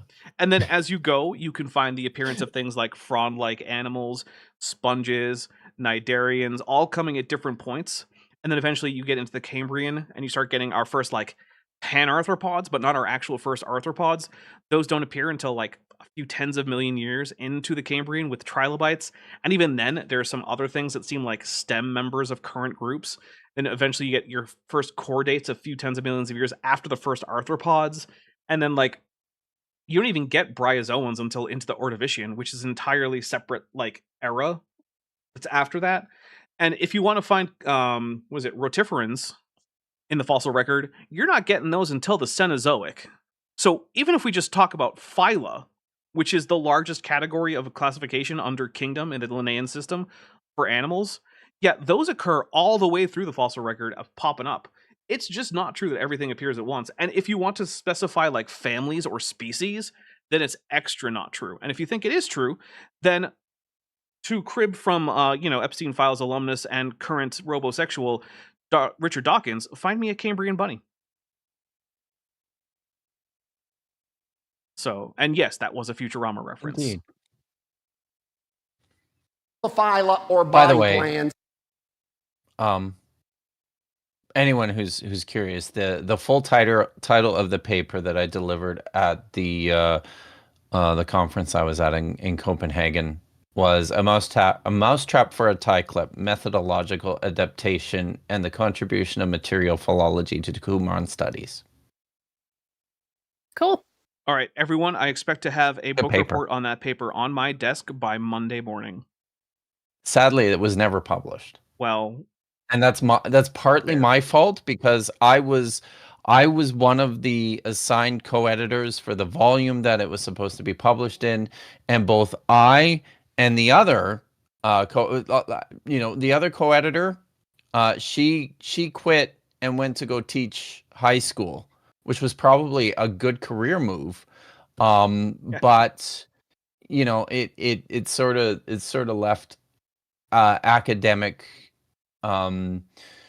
projects dangling, which was that one. So it just never happened. My apologies. Maybe it's available at my academia page. It might be there. Check there. Scott Duke for $5 says, I love this Dapper Vishanti Dr. Kill combo. Some awesome streams happen when you three get together. Thank you. I like it. Thanks. I'm a big fan of this. Hopefully it panel. combats the brain rot. Yeah. Although I do feel like it probably contributes to both your and Kip's brain rot. So my apologies there. Oh, my brain is immune to rot. Yeah. I don't know if it's because it's already so badly rotted or if there's something else, but it's just, I mean, I literally watched this shit all day. Yeah. So actually, I don't know how you do this, man. Speaking of brain rot, I was telling a friend that well, I was actually talking to a friend about how we both have like gamer brain rot, and we'll do things like say "good game" instead of "congratulations" to people. And it's like I actually had to teach one of my friends what "good game" means because it was easier than me like changing how I was speaking to her. I was like, just look, when I say "good game," just assume that I mean like "congratulations" or "well done," and just go from there because it's going to be easier for you to just understand that than it is for me to train myself out of that habit. Inquisitive Infidel for $2 says, Kip's imaginary books are legion. It's true. There's so many of them. That's good. With fewer and fewer all the time. And so that's the... Okay. So you can actually measure diversity in the fossil record through time. And we are actually, the Cenozoic is actually a high water mark for diversity. What he's saying is that there are taxa that go extinct through time, which, there are. But that's not to say that there are fewer taxa now than there were in the past. But because of how the branching tree works, right? If you pick a particular Linnaean taxonomic rank, like family, and you add up all the families that have ever existed, you will find that, yes, the majority of them are now extinct. But they weren't all alive at once. And certain members of families from the past are actually members of different families now because of the boundary paradox, which is actually solved by phylogenetic classification. But for some good and some unfortunate reasons, the philo code is still not standard in biology, and so we have that little bit of a problem. The boundary paradox, by the way, is when do you say that something has moved from one taxonomic rank into a different taxon of the same rank, right? So, like, when does the first Hesperocyanid become the first canid? And it turns out that the answer is never, because that's not how evolution works, and we should classify things according to cladistics and not according to taxonomic ranks, but tradition is a big thing, and people love to talk about Linnaean ranks because we all learned it in school and we've been using it for hundreds of years, so it's not going anywhere anytime soon. But the thing to remember is Linnaean ranks are just customs. They're not real. You can think of them like the genders of taxonomy. They're social constructions. They don't refer to anything that's actually real in biology, but sometimes they're helpful anyway. Next point, the Cambrian explosion. What is the Cambrian explosion? The Cambrian explosion, they call it an explosion because when... Okay, let's get the real definition. The Cambrian explosion is the first radiation of hard-bodied animals. That's it. This guy's really keen on using his spinning animations on all his slides. My guess is that he recently the spinning learned. oval. Yeah. My guess is he recently learned how to do that in PowerPoint, and he's really happy about it. Yeah. He really is. Yeah. But this is just distracting. Metageeky Platypus Librarian for $5 says, Dr. Kip, ever think of offering special editions of, quote, your book signed by the actual author, Dagon, paw print, nose print, with a Mothra, a Carmen, and a trans flag, and we will take a drink? I would be interested in getting a Dagon paw print on a book. That would be pretty cool. That would be cool. People want to pay me for that. I'm happy to do it. So listen, you you get those little ink pads that are okay for like pets and stuff. Yeah, non-toxic and you ink. just sell the little sticky book plates. I think there might be a market, Kip. Mhm. All right, here we go. I think you're probably right. We might fail to get to Sounds like a lot of baraminology. work, though. You go to the Also, very bottom of the but fossil so is- column. That's called the Cambrian layer. Wrong. That's not even close to the bottom of the fossil record. The bottom of the fossil record is billions of years older than that. Take a drink. All the body plans or phyla suddenly appear in an explosion. Also wrong. They're not even all there during the Cambrian, and they occur over the course of tens of millions of years at different points during the Cambrian. Take another drink. And the evolutionists cannot explain it. Yes, they can. That's wrong. Hey, Dapper, do soft-bodied organisms fossilize very well? Not or very at well. all? They do occasionally, Hmm. but it's very rare, and it has to be an exceptional condition. So while we do have the occasional jellyfish fossil, they are almost non-existent. And so what's actually happening is that soft-bodied organisms are coming up to a new ecological pressure, which is to say macropredators, and they're having to evolve different ways to deal with this. And one of the common things to evolve is some kind of hard part to either increase your ability to move so that you can evade predation, or to just be armor so that you can just not be predated upon when something finds you. And that creates organisms that are more easily fossilized. And so that's all that's happening, is organisms that existed before, and that we have fossils of in many cases, from before the Cambrian, are now evolving structures that coincidentally make them easier to find in the fossil record. That's it. There's nothing special about the Cambrian. Even the chordates or the vertebrae. Vertebrates are Those not are the same different things, thing, aren't they? Yeah, our first vertebrates Am I- don't come oh, along hey! until long after. Yeah. Nice. So vertebrates are chordates, but they are a special group of chordates. And there are non-vertebrate chordates that are still alive right now, like tunicates or sea lancelets, which are not vertebrates but are chordates. Sorry, I'm just a little excited that I actually remembered something from my introduction to biology class that I took as an undergraduate. I'd like to think you also sometimes Mark remember some Rose. of the things I say during these shows. It's probably Yeah, not true. Mark Rose in the chat Sometimes, right? says, to quote H Bomber Guy, "It's kind of impressive how wrong this was." Right, it is. Like, it's very hard to find anything that he has said that I can say is just right. Vertebrata. Animals with backbones, which we were told in school since we were little, those are the most highly evolved if they have a backbone. Anyone who told you that was wrong. There's no such thing as Wow. being highly evolved versus not highly evolved. Every single thing that is alive right now is the descendant of life that stretches all the way back to the first life form on Earth. That's just how it is. Kip is just as highly evolved as the bacteria that live on his eyelashes. Ew. Yeah, well, there is bacteria there. In fact, there might also be mites I there, know. because eyelash mites are very common. Is that right? Yeah, and they don't have an anus, so when they die, they just erupt and all their digested matter just is God. there. You should wash That your face sounds- more, Kip. That's awful. They're at the very bottom of the fossil column. Listen to Roger Lewin, an evolutionist. He said the Cambrian explosion established virtually all the major body forms or phyla that would exist thereafter. Hey, Kip, Vishanti, what's that Mm-hmm. first word on the second line of that quotation there? Virtually. Virtually, right. Did he say virtually earlier, or did he say just all? I'm willing. I wasn't listening closely enough, but I'm betting he probably just said all. Yeah, he did. So not only is this a quote mine, it's a quote mine where he didn't even put the ellipsis where it needed to be. It's You know what this guy incompetent quote is mine. helping. You know Go what ahead. this guy is helping to illustrate, and this is funny. So Vish and I have for the last couple of weeks, and for I was literally about to bring probably- this up. were you? Yeah. Yep. Do you want to say it?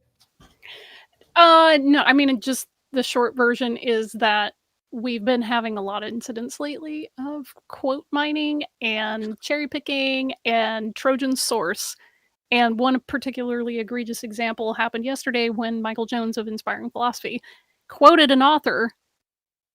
And we went and read the entire quote Oh in no. its context. And this author not only says like the opposite of what Mike Jones thinks he says, but also disagrees with his fundamental position. Of course. It So happens we're like, so why much. are you using this? All right, here's something. Yeah, I am not sure. Oh, sorry, go ahead. No, I was just going to say, and I brought it up here specifically because what's hilarious is that Michael Jones is adamantly not a creationist. He is not a creationist. True. He made a video once that I recommended about the history of young Earth creationism. He's not a still young recommend Earth it. And creationist. He's not an anti-evolutionist.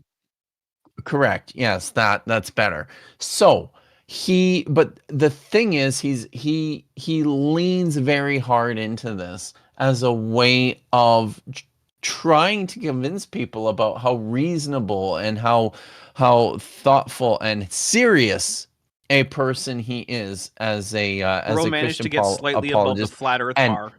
Great. it is just bullshit because he is not doing anything different. And this guy here, not a thing. I am going Just to make not a thing. a quick executive decision, which is to say, I'm going to get through this until we at least get to the point where he starts mentioning baraminology and talk about that a little bit. All right. Now, what that also means, though, is that this stream might go a little extra long, and if you two need to get out of here, I understand that. But if you were willing, and it goes long, to stay with me, I would also appreciate that. But no grudges if you leave early, except that I will hunt down you and your descendants unto the 10th generation. Well, I mean, it depends. If we get there inside of 20 or 30 minutes, it's probably okay. But if we're still watching this after an hour and a half, I'm done. That depends on Good how many luck tangents with we go on. that quest, Dapper, because not only do I have no descendants, I will not be having any descendants. So Well, that'll just make my get job easy. wrecked.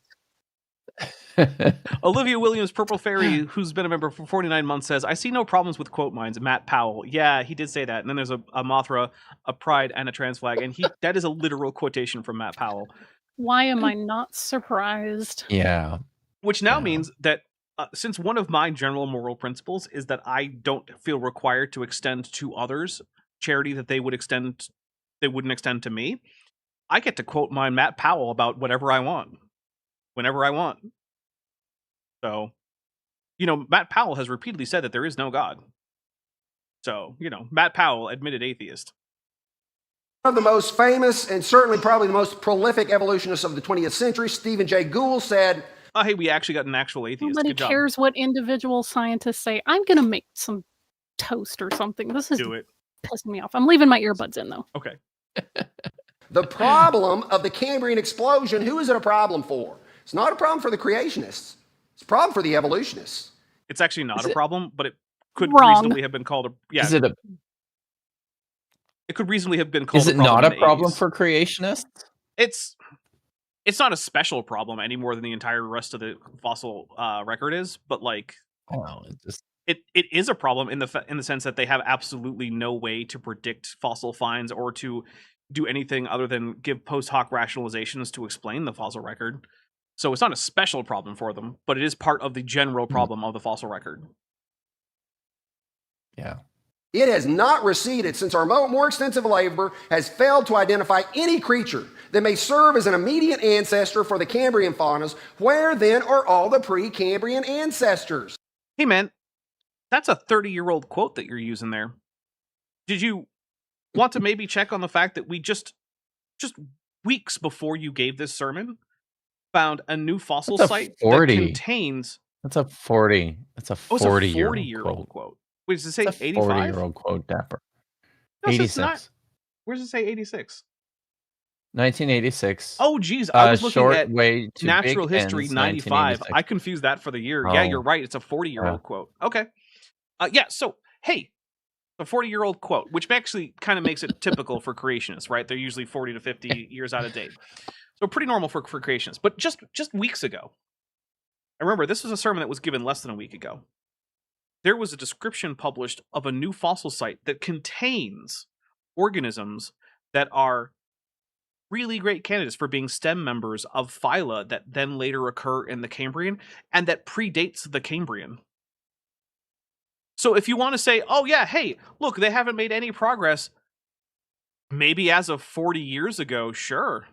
But a lot has happened in the intervening nearly half a century, my guy. It's like when creationists focus on the Miller-Urey experiment from the 1950s as like the last experiment ever conducted in origin of life research. It's like, nope, it's been a while. We've done a lot more stuff.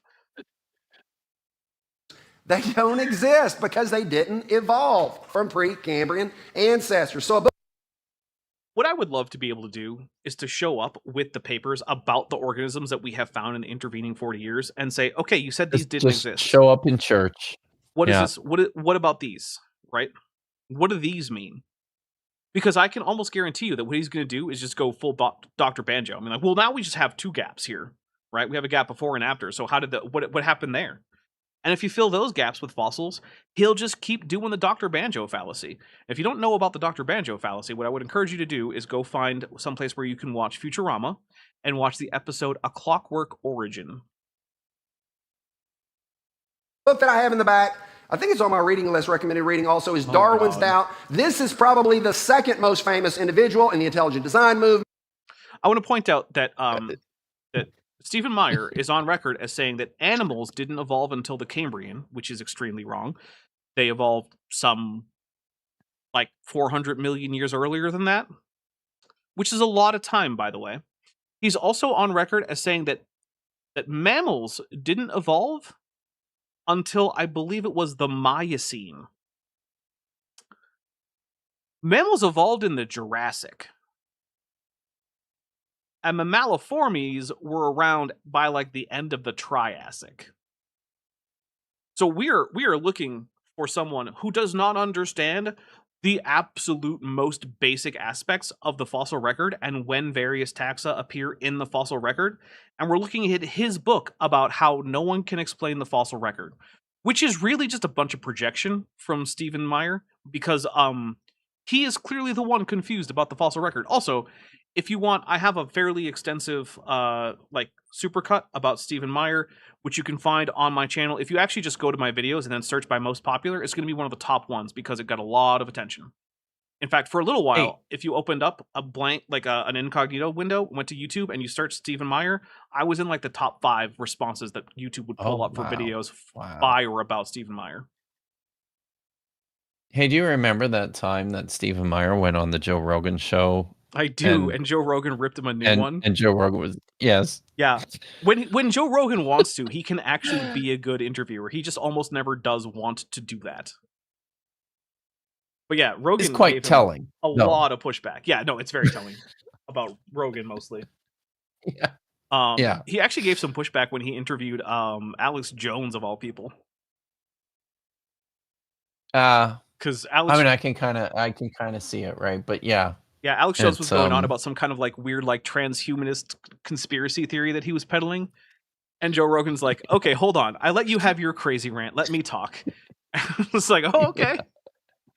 Joe, this Joe needs to come back. We need to see more of this Joe and less of the Joe who's like, oh yeah, they're putting microchips in the vaccines. Yeah, that makes sense. No, none of that Joe. Bring back the old Joe who would push back on crazy guests. Yes, please.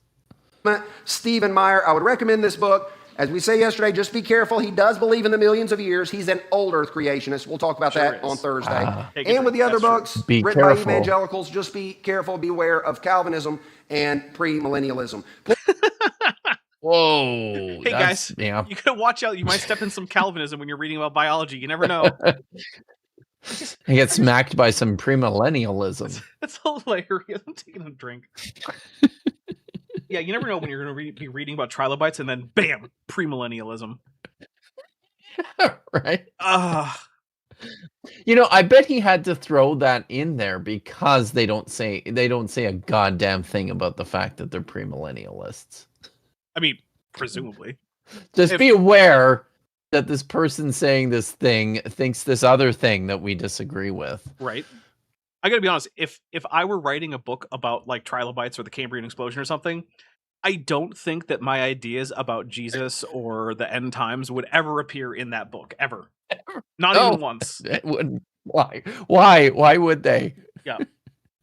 You know, I mean, yes, Jillian is correct, right? Like Calvinism is garbage, and so is premillennialism. But listen, It's Probably not something you have to watch out for in Darwin's doubt. No, it's just dumb. And I also expect this guy is I'm guessing here, but I'm willing to bet that this guy is a post-millennial Christian in the same stream as the Doug Wilson types, which is possibly worse. It's all bad. You know what? But I've just there are decided levels of bad. I'm going to start writing a book about pterosaur evolution, and right in the middle of it, I'm just going to write, and by the way, penal substitutionary atonement is bullshit. You should go with Christus Victor, and then put a period at the end of that, and then just continue on about, like, Tapaharids or something. Yeah. Yep. Yes. Just right in the middle there. Inquisitive Infidel for $2 says, Joe Rogan, we get us a factor of weed. The Joe Rogan we get is a factor of weed use. Yeah, that and maybe a few other things that are also mind-altering substances. Does seem to explain a lot about Joe Rogan. Okay. Point number 2 summary, the Cambrian explosion demonstrates that God created all animal phyla right at the beginning. Then why don't they all show up at the beginning, dude? I know you say they do, but that's just factually incorrect. So... Also, this is something that a lot of creationists misunderstand, right? Yeah, find me a turkey vulture right at the bottom of the freaking geologic column, my man. Right? And this is something that a lot of creationists don't really understand. Fundamentally, the reason that we say, like, oh, the phyla are evolving here, if you were to go back in time, you would not put these things in different phyla, right? Like, if you saw trilobites and Anomalocaris and Hallucigenia, all of which are segmented organisms with paired appendages and repeated organs throughout their segments, you would not put them all in different phyla because they're all pretty similar. Morella too. Go other, Cambrian animals that are similar to this. You'd probably put them all in the same phylum. The reason we don't now is because their modern descendants are so widely varied.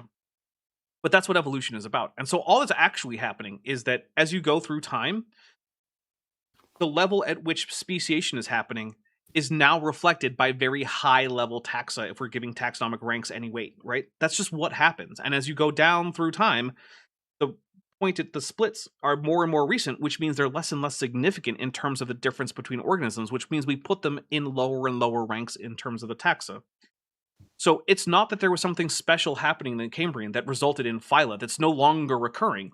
I'll bet you right now, if the descendants of, say, like, I don't know, wolves and elephants exist for another 400 million years, they'll be different enough that you might feel like putting them in different phyla if you were to just appear on the Earth 400 million years from now. But right now, they don't seem that different, so we put them in not just the same phylum, but, like, the same order. So, yeah. So I want to give a little more justification today. We gave some yesterday. Why is studying macroevolution important? Some people think this isn't important. And I will stop and say, as I said yesterday, I would much rather be preaching lessons like I preached on Saturday and yesterday morning. But like Paul correcting circumcision and the Judaizing teachers, unfortunately, this is a necessary evil. You know what?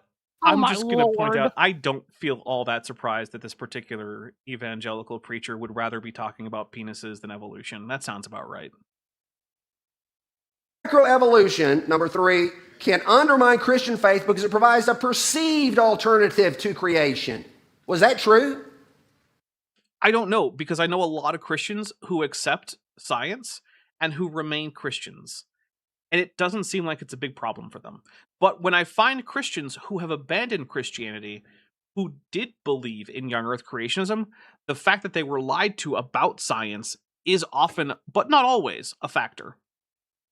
So it seems to me like if what your goal is to say that science isn't a problem for Christianity, what you should do is accept science and figure out how to incorporate that into your beliefs, rather than rejecting science and telling everyone science isn't a problem for Christianity because we've rejected science. See?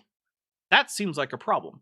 But then again, I'm not like your recruiting officer, so I don't really care if you persist.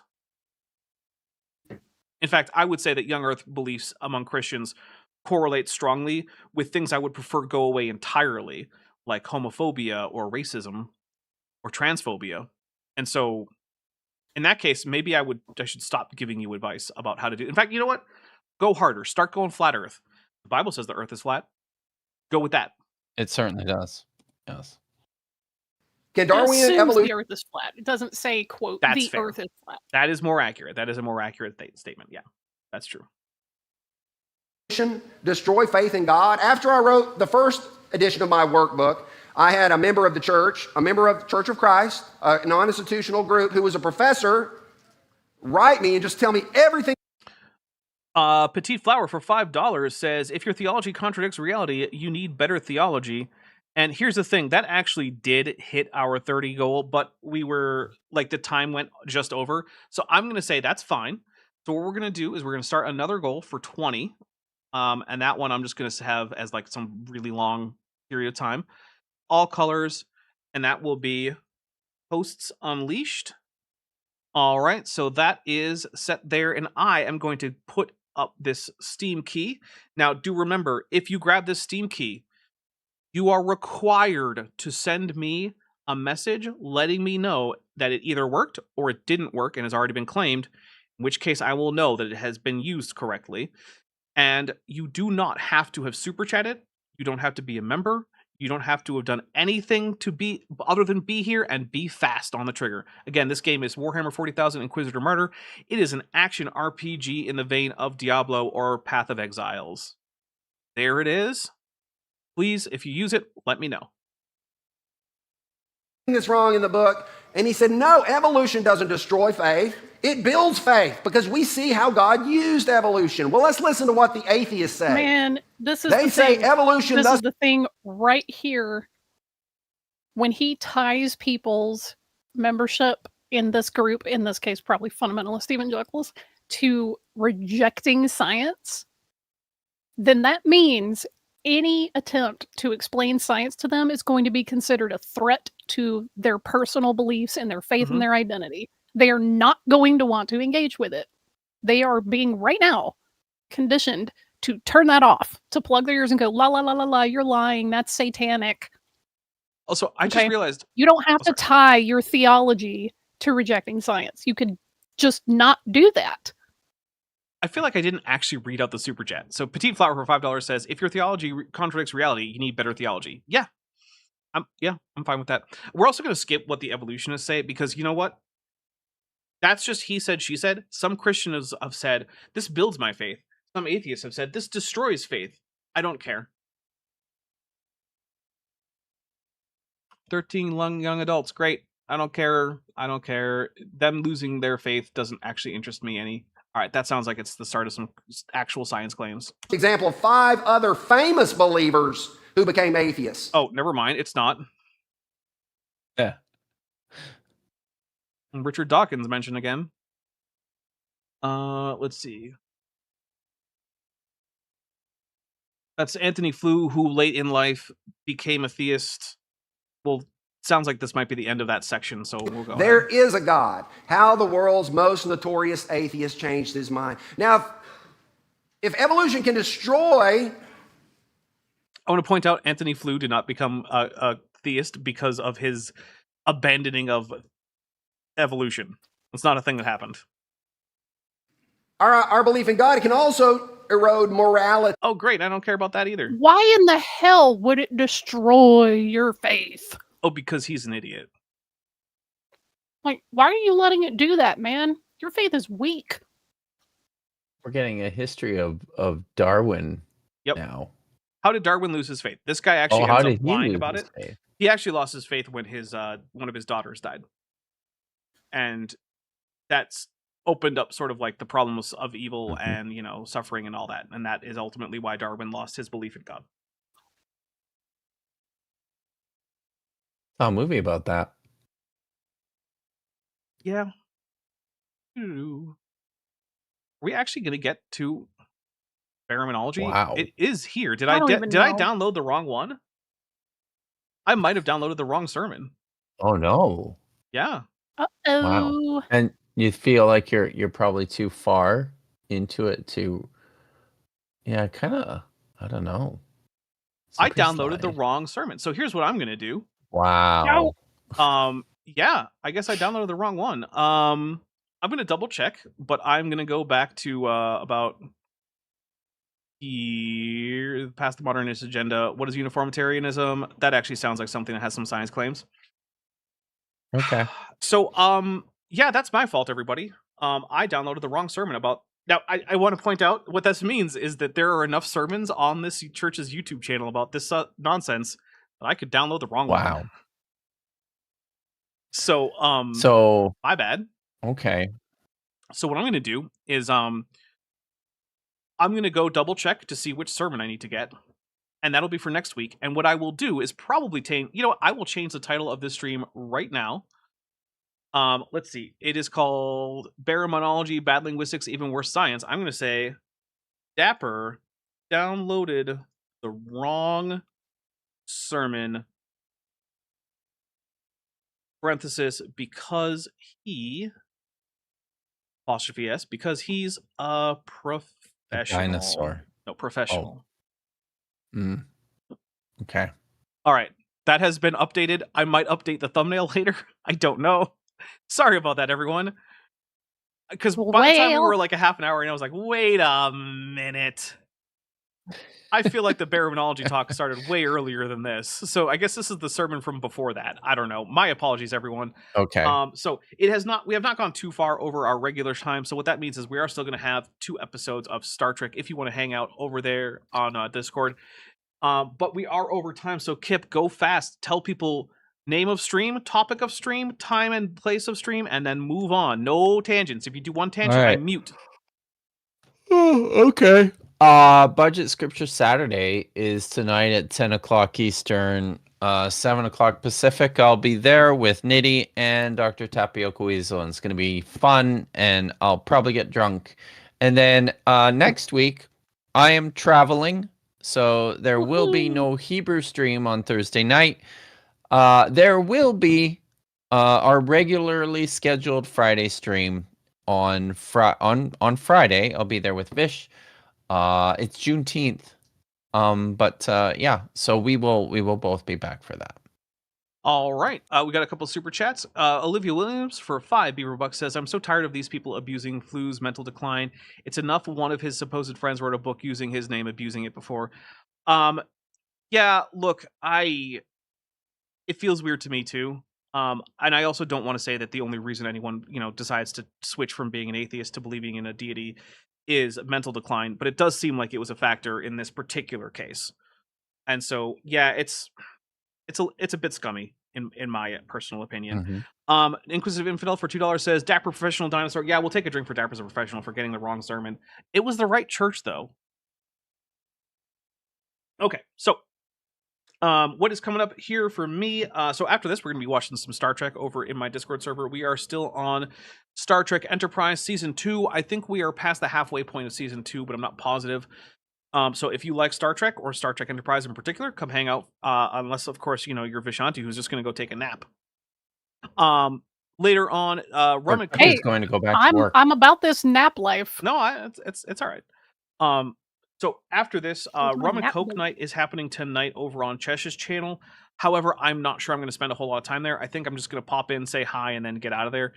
Because tomorrow at 2 p.m. Pacific, what is that, 5 p.m. Eastern, we're starting the Flag Day stream because it's not America's 250th birthday, and it happens to coincidentally be my birthday. But really, it's obviously an America stream for Happy Birthday America early, even though it's also my birthday, and I have always streamed on my birthday for like 6-ish hours, and I plan to do that again. But it's not for my birthday this time, guys. And I didn't defile any public parks in order to create this particular stream, so that's a positive. So yeah, that should be going. I'm going to be sending out invites to a lot of people, and basically it's going to just be a pop in, pop out as a guest kind of thing. And I'll be there. I'll have some drinks. We'll have a video to go over. Let's see. I think this one time I'm doing Jerry Bergman, who's not someone I've actually responded to before, mostly because it feels really. Yeah, I haven't directly responded to Bergman before, mostly because it feels like beating up like a very frail old man. A baby. Okay. yeah. Well, yes, that too. Well, maybe like a Benjamin Button, who's like both old and a baby at the same time, right? Okay. But I'm doing it anyway because he Sorry, said this is some the real first thing stupid that stuff. came into my head, but you're right. Yeah. I was, yeah. Okay. So that's going to be Um, tomorrow. And like, I don't know who actually is going to be able to make it, but I'm sending out invitations to like all the science friends. Presumably Erica won't be making it because she's like out in Borneo or something. So like, I don't expect her to be there, but like, I'm sending it to the rest of them. I'm sending it to, to Kip and Vishanti. I'm going to send it to Chesh, Manya, Doc Dino. So like, I don't know which of those people will show up and for how long, but those were people who were getting invites. Then on Tuesday, we got Matt with Maddie. Maddie has confirmed with me that she is good for Matt with Maddie. So, yep, in case you don't know, Maddie has been under the weather for quite a while now, and so she is feeling better. She has, she's on the mend from all that. So, let's see. That will be at 6 p.m. Pacific, 9 p.m. Eastern. Then on Thursday, we have the final video in the the Canadian Creationist homework series, which is I'm finally done with Canadian Creationist homework. So that is going to be how long is that video? Let's find out. It might start auto playing some music, in which case, sorry about that. But let's see. Yeah, so that's an hour and 42 minutes. So yeah, bring some popcorn for that. That's going to be a fairly long one. Then on Friday, we are having another episode of Star Trek Endurance. So meet me and Kip and Chesh and Maddie and Zirlon and Tirirana and FTFE for that. That'll be at 5 p.m. Pacific, 8 p.m. Eastern over on Top Hats Off. The episode title is going to be, I have it written down here. It is That Which Is Unknown. So come hang out for that. There should be a trailer for that soon. Then on Saturday, the plan is to be back, and I am not sure if we're going to continue with this or if I'm going to actually like revert to the thing I was actually trying to respond to. Yeah. So yeah, so apologies for getting the wrong video and titling the stream wrong.